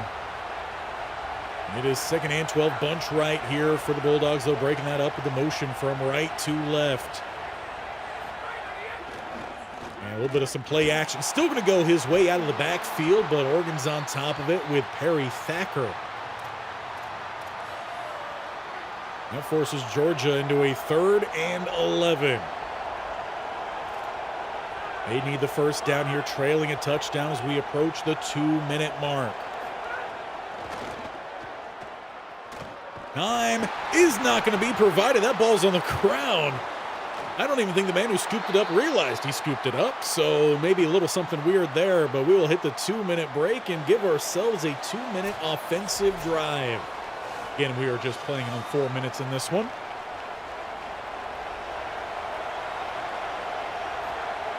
Got a good crowd atmosphere behind us as well.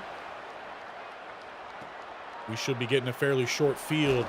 One thing I do miss, and this will date back for a good chunk, it might even have been NCAA 13, the double juke. I do miss that.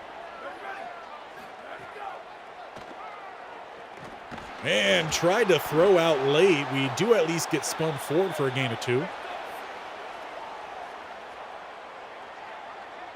Come on, Moore. Need you to get back here, bud. 2nd and 8. They do look to send 4. Having to step up again because the line is just not quite holding.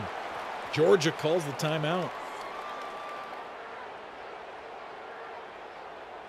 They actually do lose a yard on that play, so it does go down as a sack. Some split backfield, a little bit of some play action here. Got our man downfield wide open. That's going to be Hooks with a good cut. He's outside, down by the 20 and scooting out at the 18. Big play from Dante Moore, sitting back in the pocket. That time we just had to let the play develop. And that's why I think the first thing we're doing in Dynasty is developing and recruiting offensive line. Under pressure, that one's incomplete. I wonder if that goes down to an ability on how good late throws could be for each individual quarterback.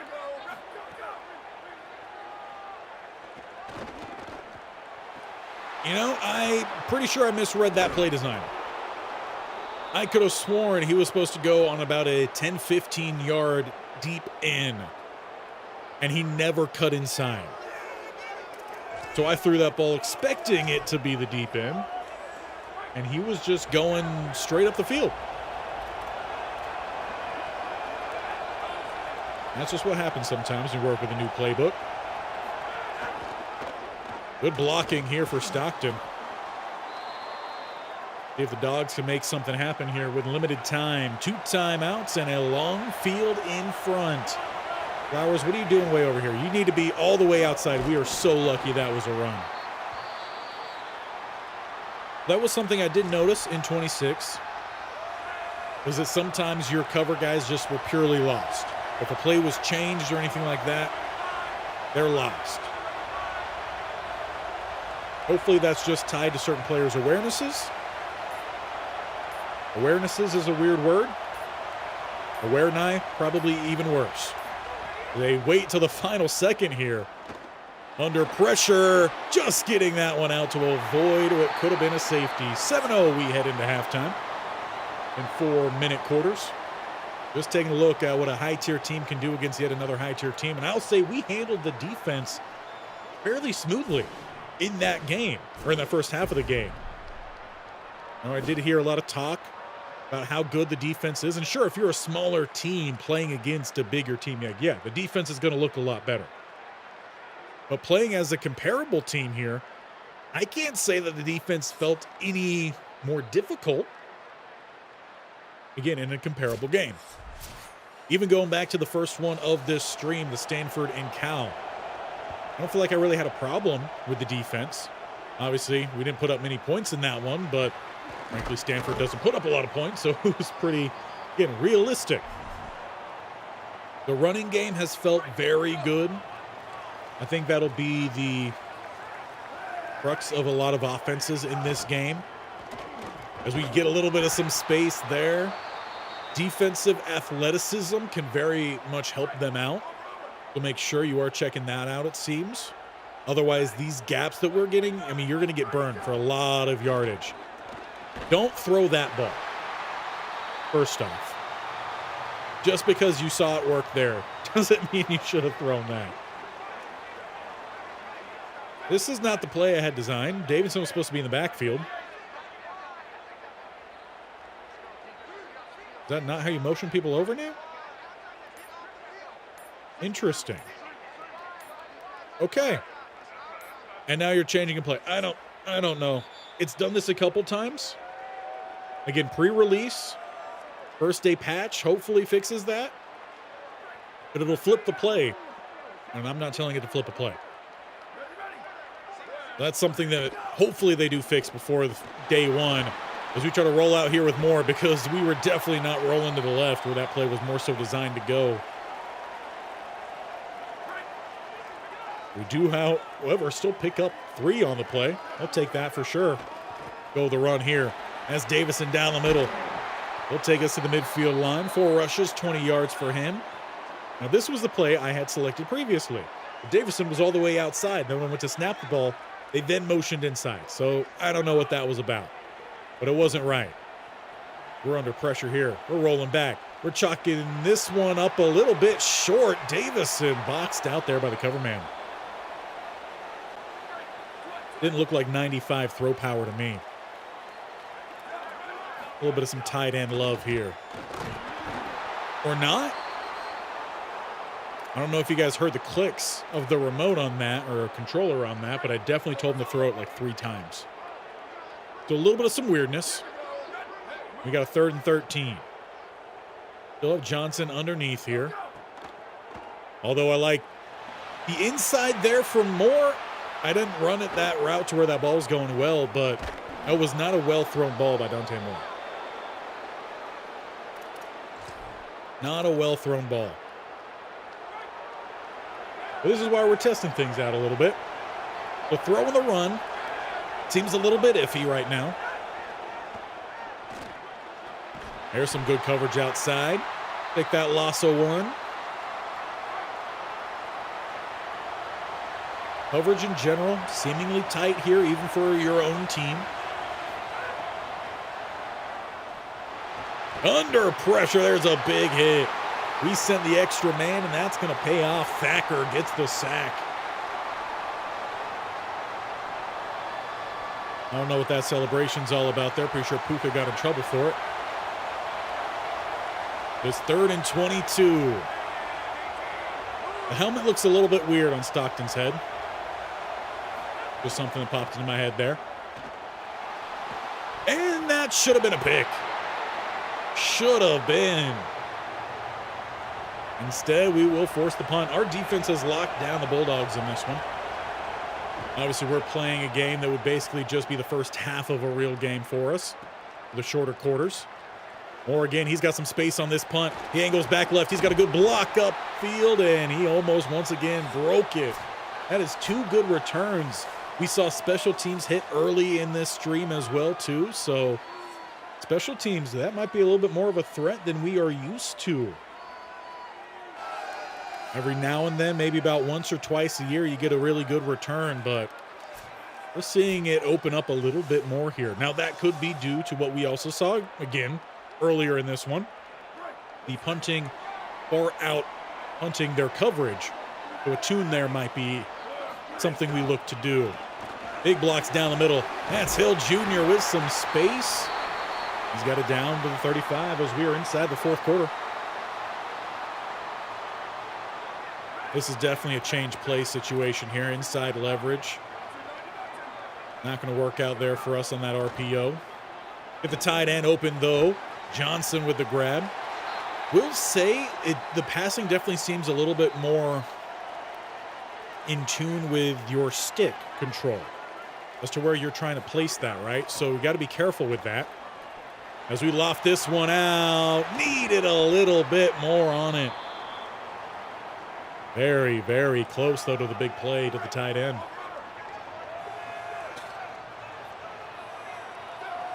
Now we just need 6 here. Apparently this was an RPO. And we talked about that recently.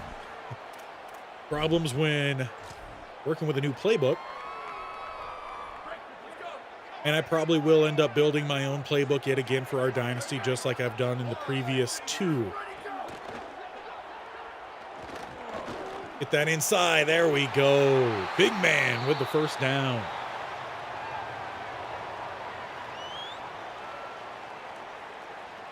A good competitive play between these two, which is what we were looking to see. Still getting ourselves some big plays in here.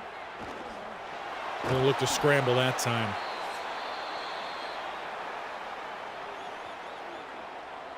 I feel like I have my reads working a little bit quicker because of all the rush we've been under, and honestly, all of the games we've played today. So the pass rush is definitely a little bit more in the forefront. Or got to use that speed to get outside. Not able to hit that juke to get fully outside there, but a first and goal down at the 9. Bulldogs need a stop here. We got 4 or 5 passing options all to the right side of the field here. We basically set up a levels concept. Good block downfield. We'll scoot in for the score. Monte Moore scrambles in here for Oregon, and it's a 2-score advantage late. Just outside the 2-minute break.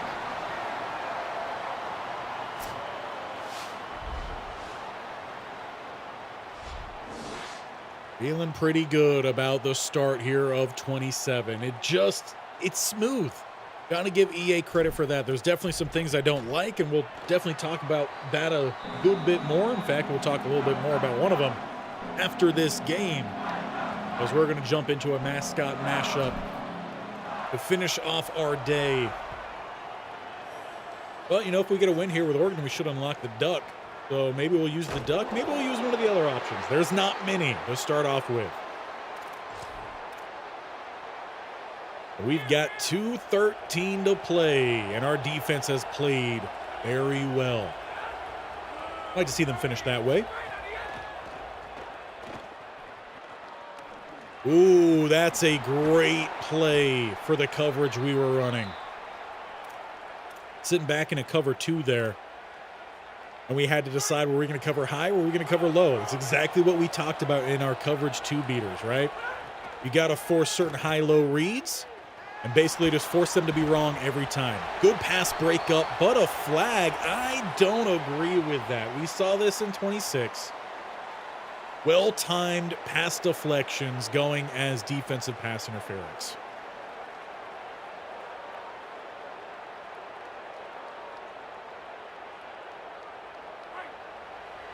You wanted to make defense better. You can't punish them for doing the right thing. Just over 2 minutes to play. Not a bad read there from them, as we do hit that 2-minute break. Georgia, though, does not have any timeouts. We'll check our play here to a man coverage. 2nd and 7 under pressure. Big hit. That ball is lofted up and almost picked off. Looked like that corner was worried a bit too much about being a hero than just simply making the play right in front of him. 3rd and 7. Stockton dropping back to pass this ball underneath, and it doesn't look like his running back was trying to help him out there. It is 4th and 7, 4th and game here for the Georgia Bulldogs. They're at their 45-yard line. Under pressure. That's going to be a sack right down the middle. Alexander. I don't know how I feel about a guy down the middle rocking number 1. If anything, you got to wear number 0. Let this one rip. Downfield and caught. No. Looked like he had it for a moment. Once again, that pass needed just a little bit more height under it. A little bit of some play action here. Got to get on the move. Outside, downfield, and it's going to be caught by Johnson. But again, these passes on the move here, on the run, they're just not quite looking as good. Now, I don't know if that is a rating for Dante Moore that's just not that good, or if that's just something that they were limiting here in this game. We're going to check his throw on the run.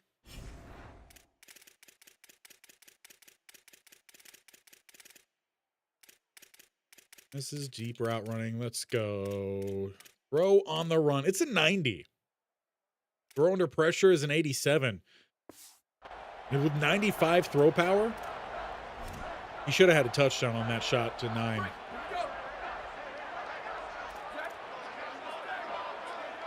I don't want to actually switch to that RPO. Don't like it. Don't like any of these. Go to an inside zone then.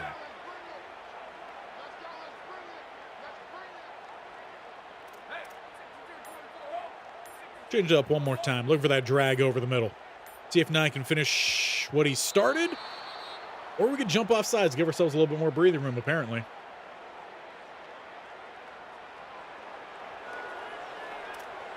Honestly, I'm not even sure why they jumped off sides on that, because I didn't do a hard count or anything. In fact, I told them to snap the ball 3 times.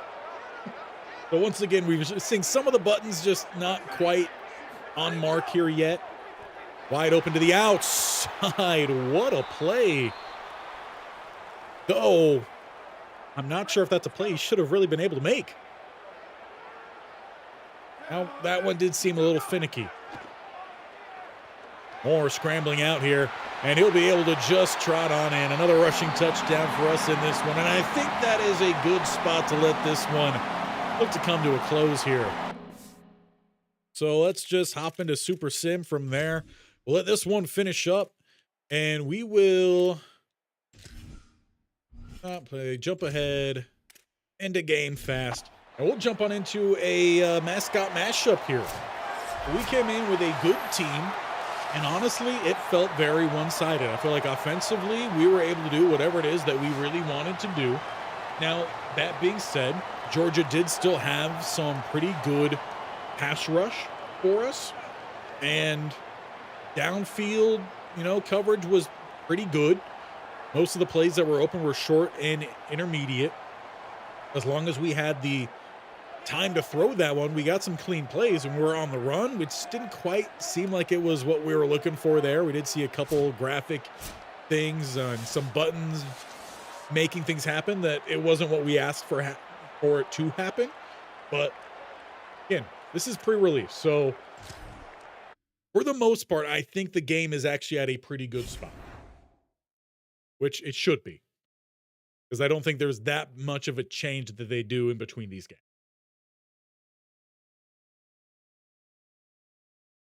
But we are down to one last game here today.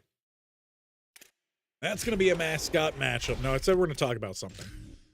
If you went ahead and you bought the highest tier package you could get, that would also be some sort of subscription, well, then you could unlock every mascot. Otherwise, most of them are locked, and you actually have to win a game as that team in play now to unlock that. So, like, if you just want to use your favorite team, like, sure, you're probably going to do that, no problem. But if you just wanted to use whatever, like, you bought the game. Why can't you use what's in the game, right? That's just something to me that is really unfortunate. There are a few that are already unlocked, like you do have the Red Raider.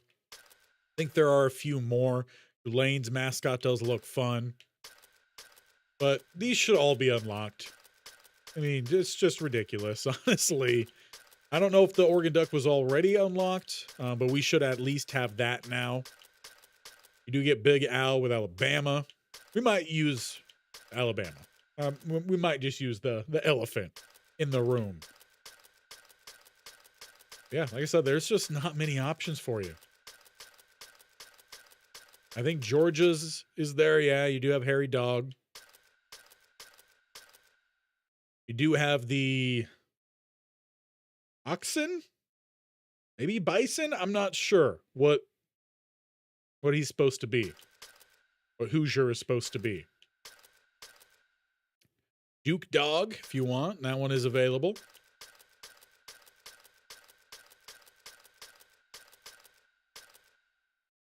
Just want it. There it is. It could be Miami's. Yeah, that was the one that I went through. Again, it's just the slight delay in the menu. It's just a little weird.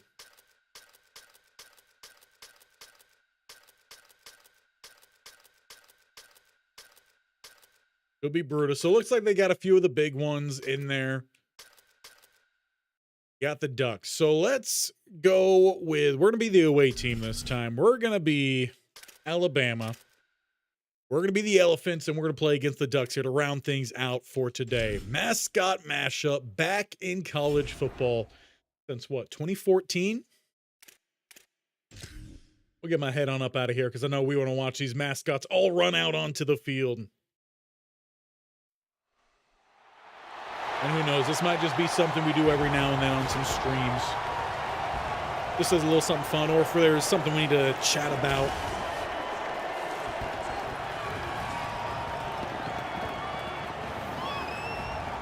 But probably should have actually had this be a different home team, so that way we could have seen a different entry. That's my bad. Look at all the ducks. Oh, so many ducks. And elephants. Look, Mr. Frodo, elephants.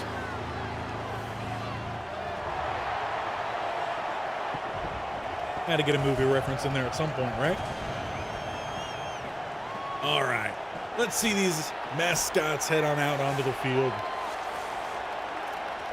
It could be cool if you could do like SEC mascots versus some other conference, Big Ten mascots, right? Oh, we fast. We fast. Okay. To the 50. He's still going. The only thing stopping him is the sideline. The Ducks, they waddle out the gates and allow a big return for the Crimson Tide. Now, I'm assuming it's just 99 stats across the board here. All right, we're already doing flips. For the handoff, spinning around. It's honestly really hard to read any sort of gaps with all these guys out there. Oh yeah, we got the Pennywise.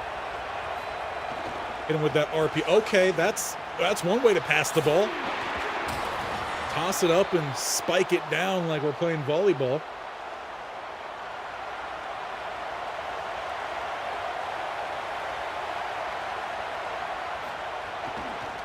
A gap down the middle here for Big Al. Isn't it Big Al's Toy Barn? Isn't that what it is in Toy Story?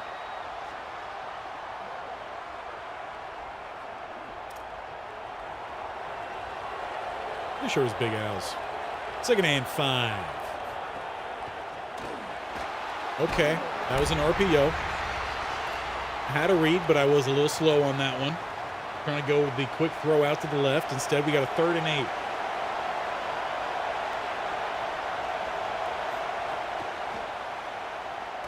We're going to look to scramble here with Big Al. Need a block for Big Al. Oh, look at that juke move. All right, Dan. I'm pretty sure this is just an all-out offense v. offense.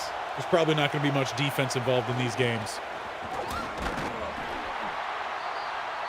I say that.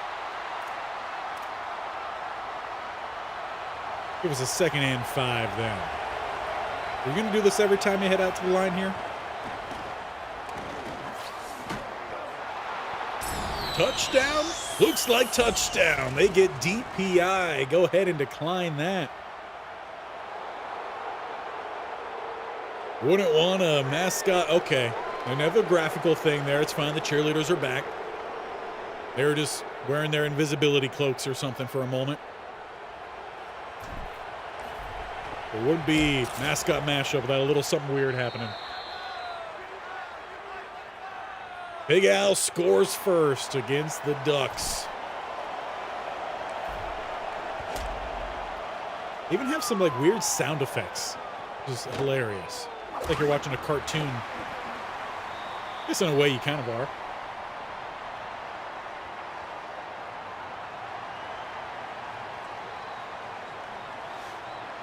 I don't know if anyone's ever worked with a mascot before. I've worked with a few. I will say they are characters. First and 10 here for Oregon. Can we get that off my screen? Thank you.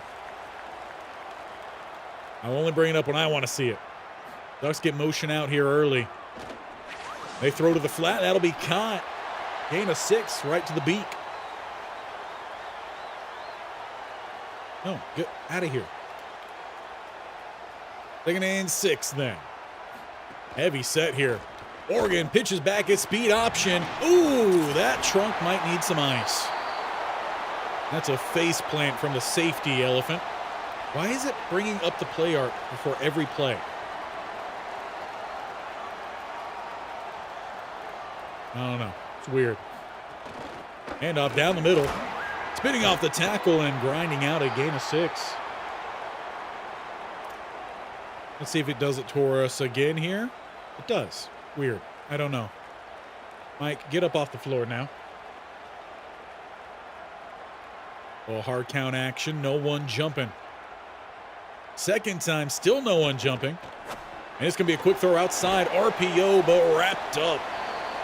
Forcing a 3rd and inches. Who's going to get the bigger push here? No one right now because we're heading to the first quarter break. It's the Big Al Crimson Tide on top 7-0 over the Oregon Ducks. Time of possession, split by about a minute.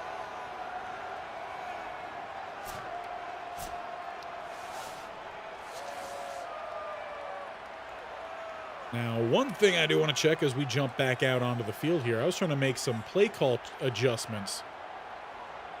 It seems like they changed them just across the board, so that's something I'm going to need to double check here before we get that dynasty started. Don't want to be putting us in even worse spots.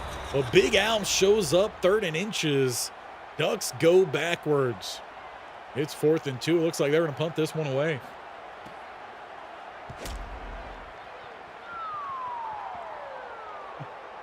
I don't know how well you guys could hear those sound effects, but they're hilarious. Big Al, he's got some lead blocks in front, spinning off of the hit, and he's got a good return up to the 32. What? I chose a play. Yeah, some of the buttons a little bit weird. It's like they're ignoring some, then going to some others. There's a sack, though, for the Ducks. The Duck DT. As he is all known. 2nd and 18. Handoff, Big Al, he's got some space. He slips by the tackle. He's still rumbling. Plus side goes Big Al. Who says elephants can't run fast? Who knows, maybe he saw a rat in the backfield or something. Yeah, and then that, again, it's pulling up, and I'm not holding that down. We're stepping out on the field. So I'm not sure why it's doing that. Something to keep an eye on. That was an awfully ran zig route, Big Al. You rounded that one off entirely. Still get the catch, though.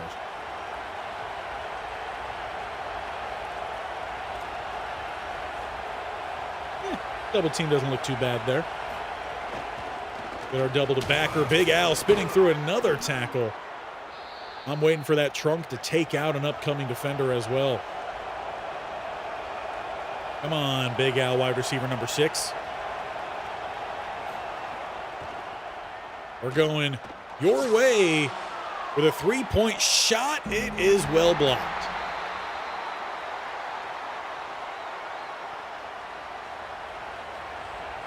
All right, quarterback number 15. I'll calm it down with all these. See, you can't even throw it over your own lineman's head. You could have broken ear on that one. 3rd and 10. A hard count action, no one jumps. Ducks know a thing or two about how we are having to deal with water. They held theirs, still giving up the 3rd down conversion with a scramble. We go inside the 2-minute breather. It's Big Al and the Bama Crimson Tide down to the 27. And here comes the Ducks. No, he slips out. Slips by another. He's going to step up and pick up 5, breaking multiple tackles in the backfield.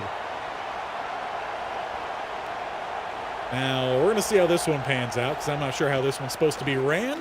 Or we're just going to straight up keep it. There was a reverse in there. I know they had that in 26. I believe it, at least in 26. Might have been in Madden. Either way, I never used it. Could never quite get it to work. They're going to say fumble on a timely hit. Ducks, they've got some life here, sprinting downfield. Big Al's not going to catch him. We got a tie ball game with the sack, fumble, scoop, and score with just about a minute to go here in the first half. Again, that's one I'm not too sure is a fumble. Looked like that arm was going forward. Looked to be an incomplete pass, but that's what they say is a fumble in this game. That's what they say is a fumble. Nothing we can do about it. Wouldn't it be funny, though, if the cheerleaders were also mascots?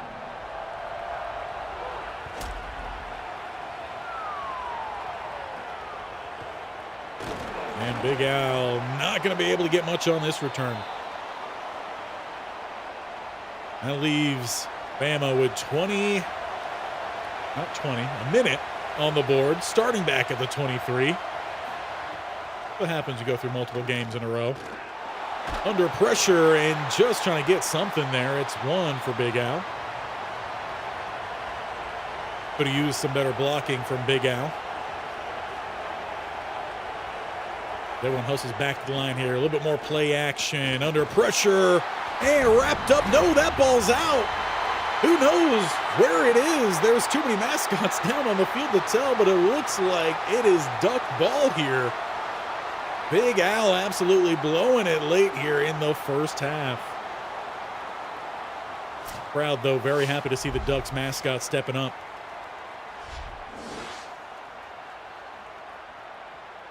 Might need to put in a different Big Al at quarterback. Ducks here facing the blitz. It's picked up well. And thrown outside. They've got a man for the lead. Ducks out of nowhere. Not only find themselves back in it, but now are in charge at home with just about 30 seconds to go in the first half.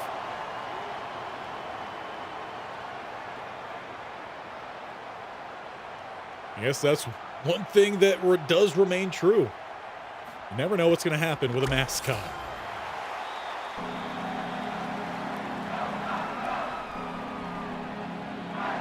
Let's see if Big Al can sort out his problems here. Their problems here? In the waning seconds of this first half, he breaks a nice tackle. That'll be 28 seconds, 24-yard line. 3 timeouts. And ice cold right now is Big Al. As he just tosses this one up into double coverage. It does hit the turf. Did look, however, like the Duck almost took that one away. Passes over the middle and jumping, but there is a penalty flag. It looked like that jump might have been because of some pass interference. Running into the trunk of Big Al. That'll get the call. Fans don't seem to like it, but hey. Those zebras out there say it is. That's what it is. Quick throw out left is caught. Big Al short of the line to gain. It will be a timeout call. Will leave us with 2 more left here in the first half. Nice little roll on into the quarterback positioning. The 2nd and 2. It's a 3-man rush. Back behind the back throw. I don't even know what to call that one, but a first down as they initially try to hurry up and then call the timeout. That'll leave Alabama with 1 more to spare here. 45 yards away. Big Al with a little check from the sideline. And it's ricocheted off the back of the mascot's head. Now they're looking like they're going to bring out the field goal unit here. A 62-yarder from the right hash. I don't think Big Al's got that one, no. He's looking to take out a fan out in the Oregon section. I don't know. Mascot's getting a little chippy there.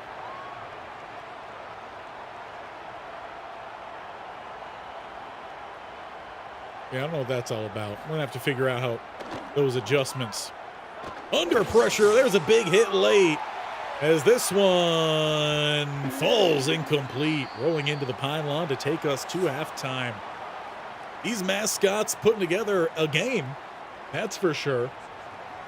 Hard to say if it's a good game or a bad game, but it's a game. Will be the Ducks getting the ball to open up the second half here of your Mascot Mashup. And we'll see if Bama decides to call some real plays or if they just look to continue their shenanigans of that first half. We'll start for them, though, on defense, as there's some guys just doing some weird things out there. Who knows? Open on the outside, but it is closed. Good contain. Now, I do wonder if it's showing the play art here before everyone, because this is probably something kids play more. I don't know. Especially like the sound effects they've got going, I feel like this is angled more towards kids. That's my only assumption, because I don't feel like it was doing that for us, or at least I don't remember it doing that for us in the actual games we were playing. Up back lane here for the Ducks. He is close to the first down mark, just short.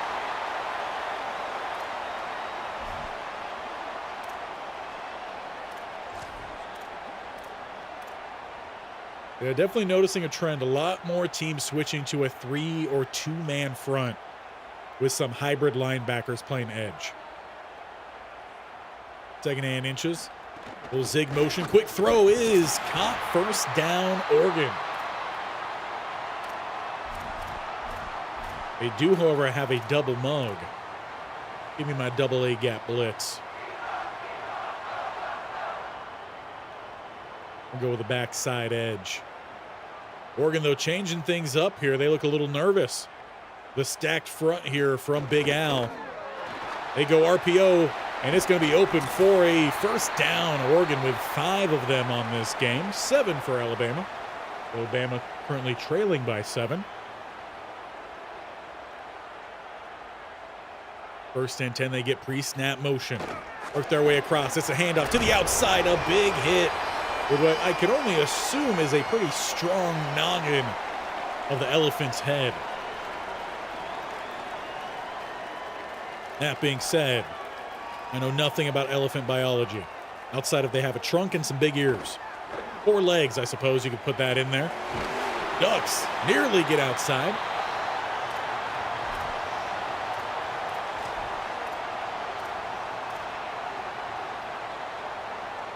It'll be 3rd and inches. They attack from an empty set here. Yeah, I'm trying to get press coverage, but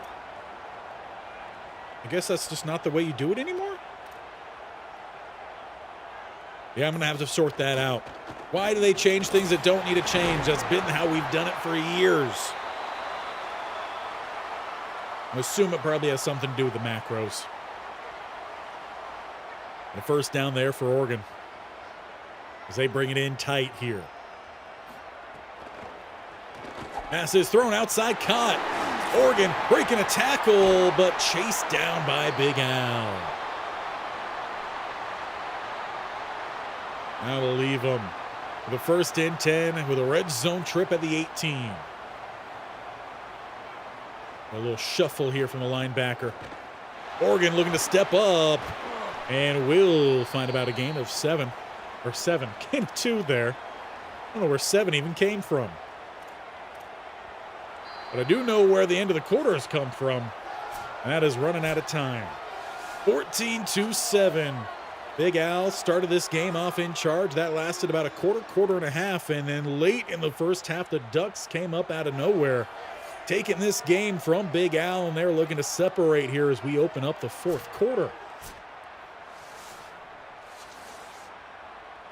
It'll be 2nd and 8 at the 16. Put down the play menu. Thank you. A little bit more RPO passes downfield. It's Oregon into the end zone. 2-touchdown lead for the Ducks.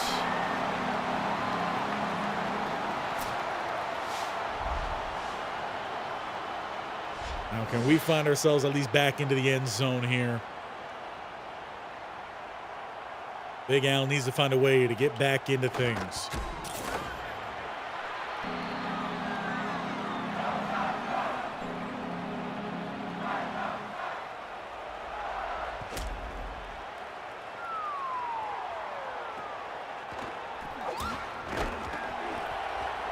What a great return.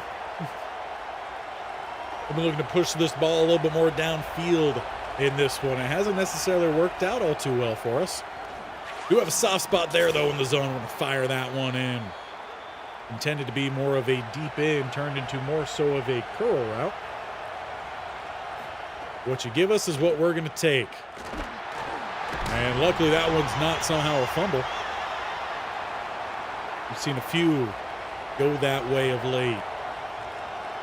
Second and 14.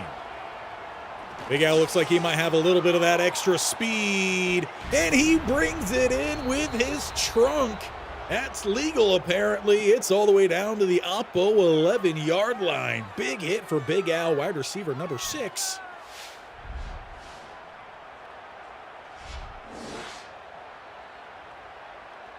Just able to catch up to that one, too. At the 11. It's going to be a read option and getting upfield quickly. Call that about 4.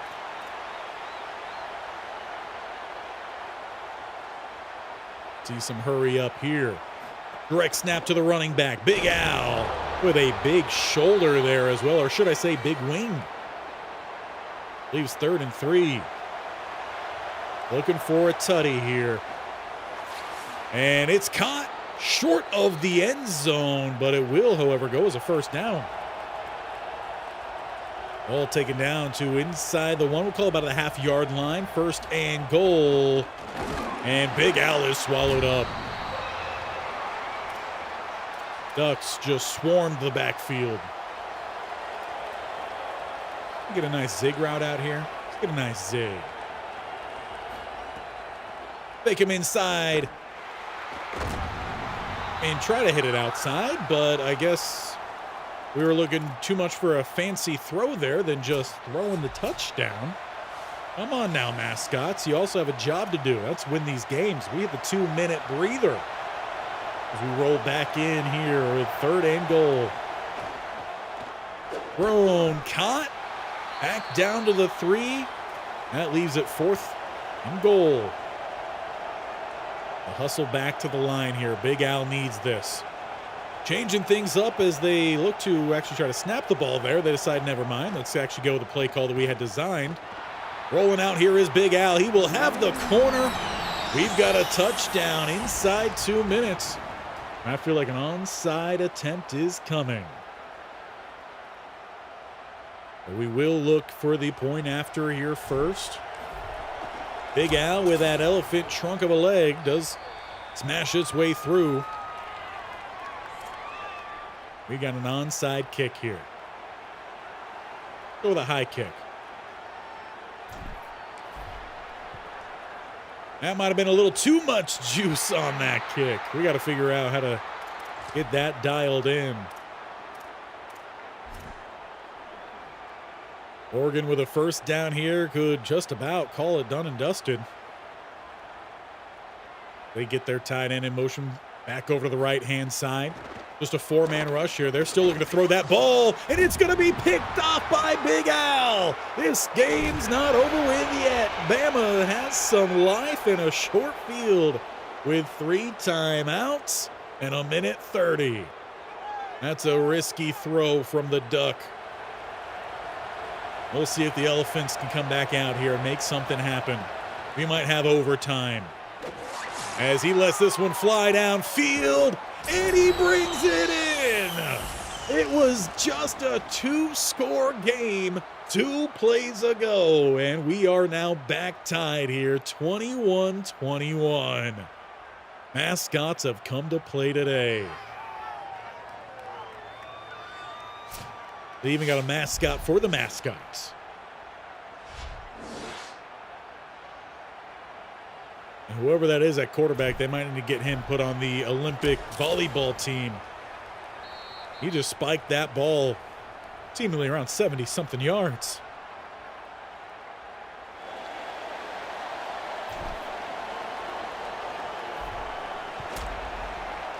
We'll see if Oregon can find their way back in front. We all saw Alabama miss a really horrific field goal earlier. See if the Ducks can get themselves back into range here. They decided to throw the ball their first play of their last drive, ended up being picked off. That gave Bama the opportunity. Little RPO, quick throw is outside and scooting all the way out, allowing a gain of 12.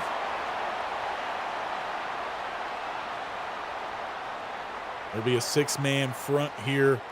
Actually make that 7-man front. We're learning to count in the Mascot Mashup. They'll hustle right back onto it. Now with a tight shotgun look here to either side. Time in the pocket that doesn't last for too long, and he needed a couple more yards on the sideline. Nearly picking that one off. Would have been his second. 3rd and 10. Got a minute to play here. Under pressure.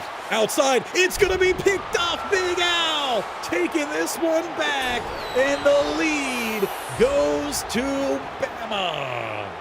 Big Al, strong safety with the pick. Back-to-back drives for Oregon Ducks quarterback, ending in a pick, forcing something outside. The up and downs of a Mascot Mashup. 56 seconds still remains. It's been the longest 5 minutes today. 28-21. 56 seconds. Big Al's going to have to kick this one back, though, over to Oregon. Their quarterback looking for a redemption arc here. Minimal time to play. Oh, but he just made one of the elephants out there slip and slide almost out of his suit.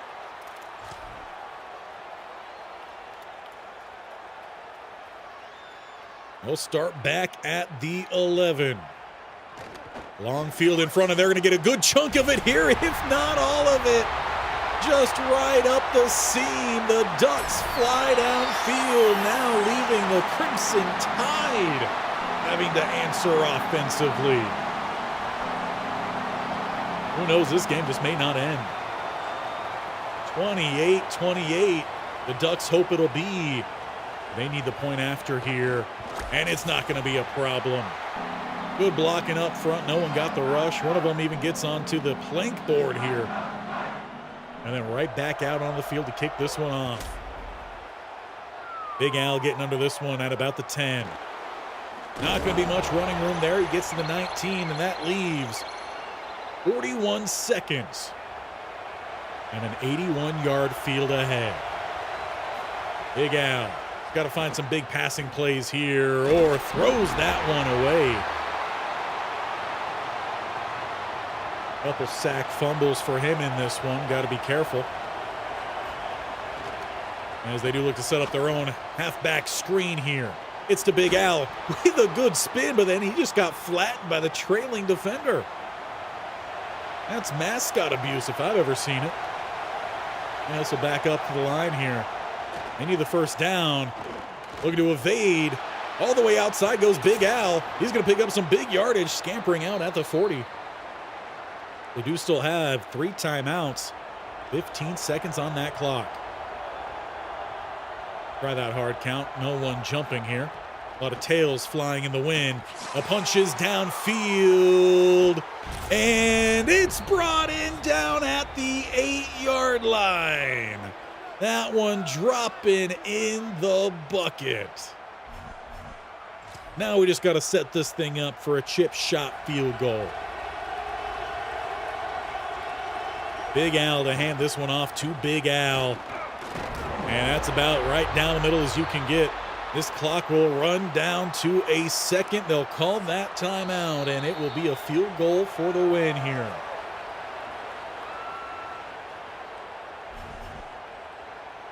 Good, almost old-fashioned point after. But the Ducks are trying to ice Big Al. However, it looks like he's got ice in his veins. Doesn't seem to be a problem for him. For the win.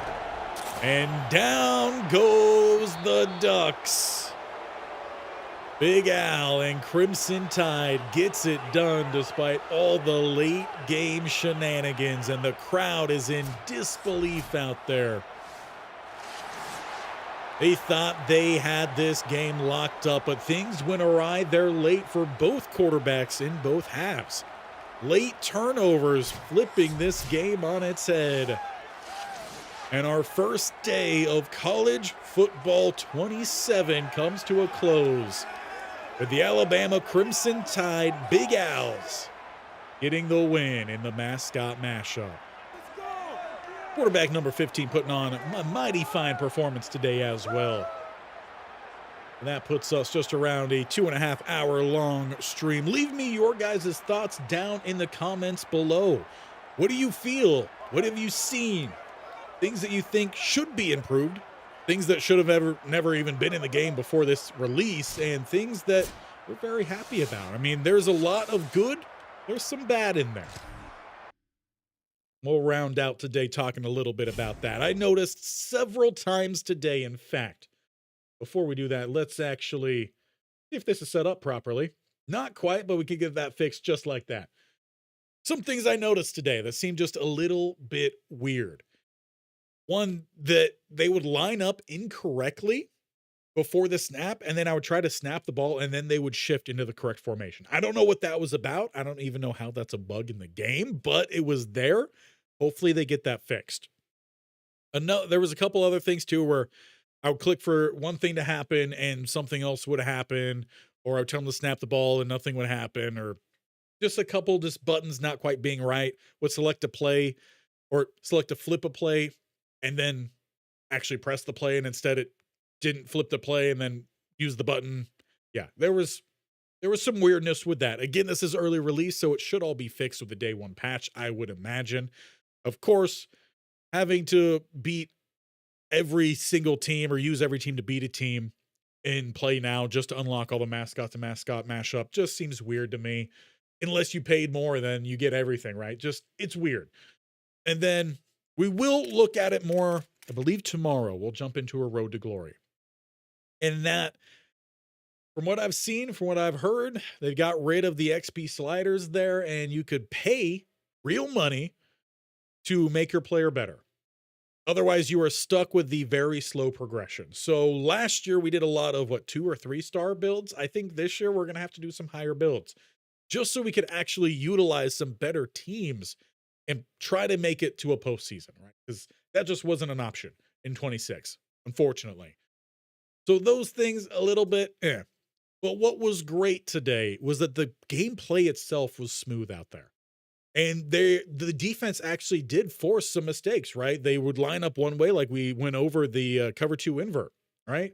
It looked like they were going to be covering more of that cover 3 at the snap. They then shifted to actually a cover 2. That corner stayed down. We threw the pick. I love to see that out there. The games themselves seem to match up well, depending on if we were a high overall team, a medium tier team, or a low overall team. Like, the gameplay felt good, which is great. I'm sure a couple of things can be tuned up with some sliders. We'll go over all that when that is released. Again, I always wait for Matt 10 to do that because he is the slider guy, right? But all in all, a lot of good here. As mentioned, tomorrow we're going to go over Road to Glory. We're going to jump in there, see how it is. It's not going to be our mainstay, so we're going to see how far we get in that, but we're not going to be doing a full series with whoever it is we make. In fact, I'm considering bringing in cash considerations to be our player there. And then on Wednesday, right? Today, Monday. On Wednesday, we're going to, I think, jump into a test Dynasty, and we're going to do a split with that one. We're just going to play a little bit of Dynasty, learn a little bit about that, play a little bit of some games with it, but we are also going to try to test out coach mode, because what we found today is that it wasn't an option for us when jumping into a game to select coach mode, but instead it was a setting that we would have to select, and that is just weird to me. So we're going to play around with that, and we're going to see how that works, because I want to make sure that we have 2 different series this year. I want the normal edited video, and then I also want a live stream of a coach mode where we go through a lot faster. In fact, we might do a couple different ones of those or turn that into a coaching carousel type of thing as well. So we're going to play around with that. A whole lot to come. Trust me, for college football 27. So you want to make sure you're sticking around if you haven't yet already. Make sure I'm not in the right one yet. Let's go back to this. Make sure you're hitting the bear icon in the bottom right so that way you subscribe. And then you can also tag team that with the bell icon. That way you get notified when any and everything happens here on the channel. And if you enjoyed just checking things out today, seeing how college football 27 looks and all the puns in that mascot mashup, make sure you also leave the video a big old thumbs up, or the stream a big old thumbs up.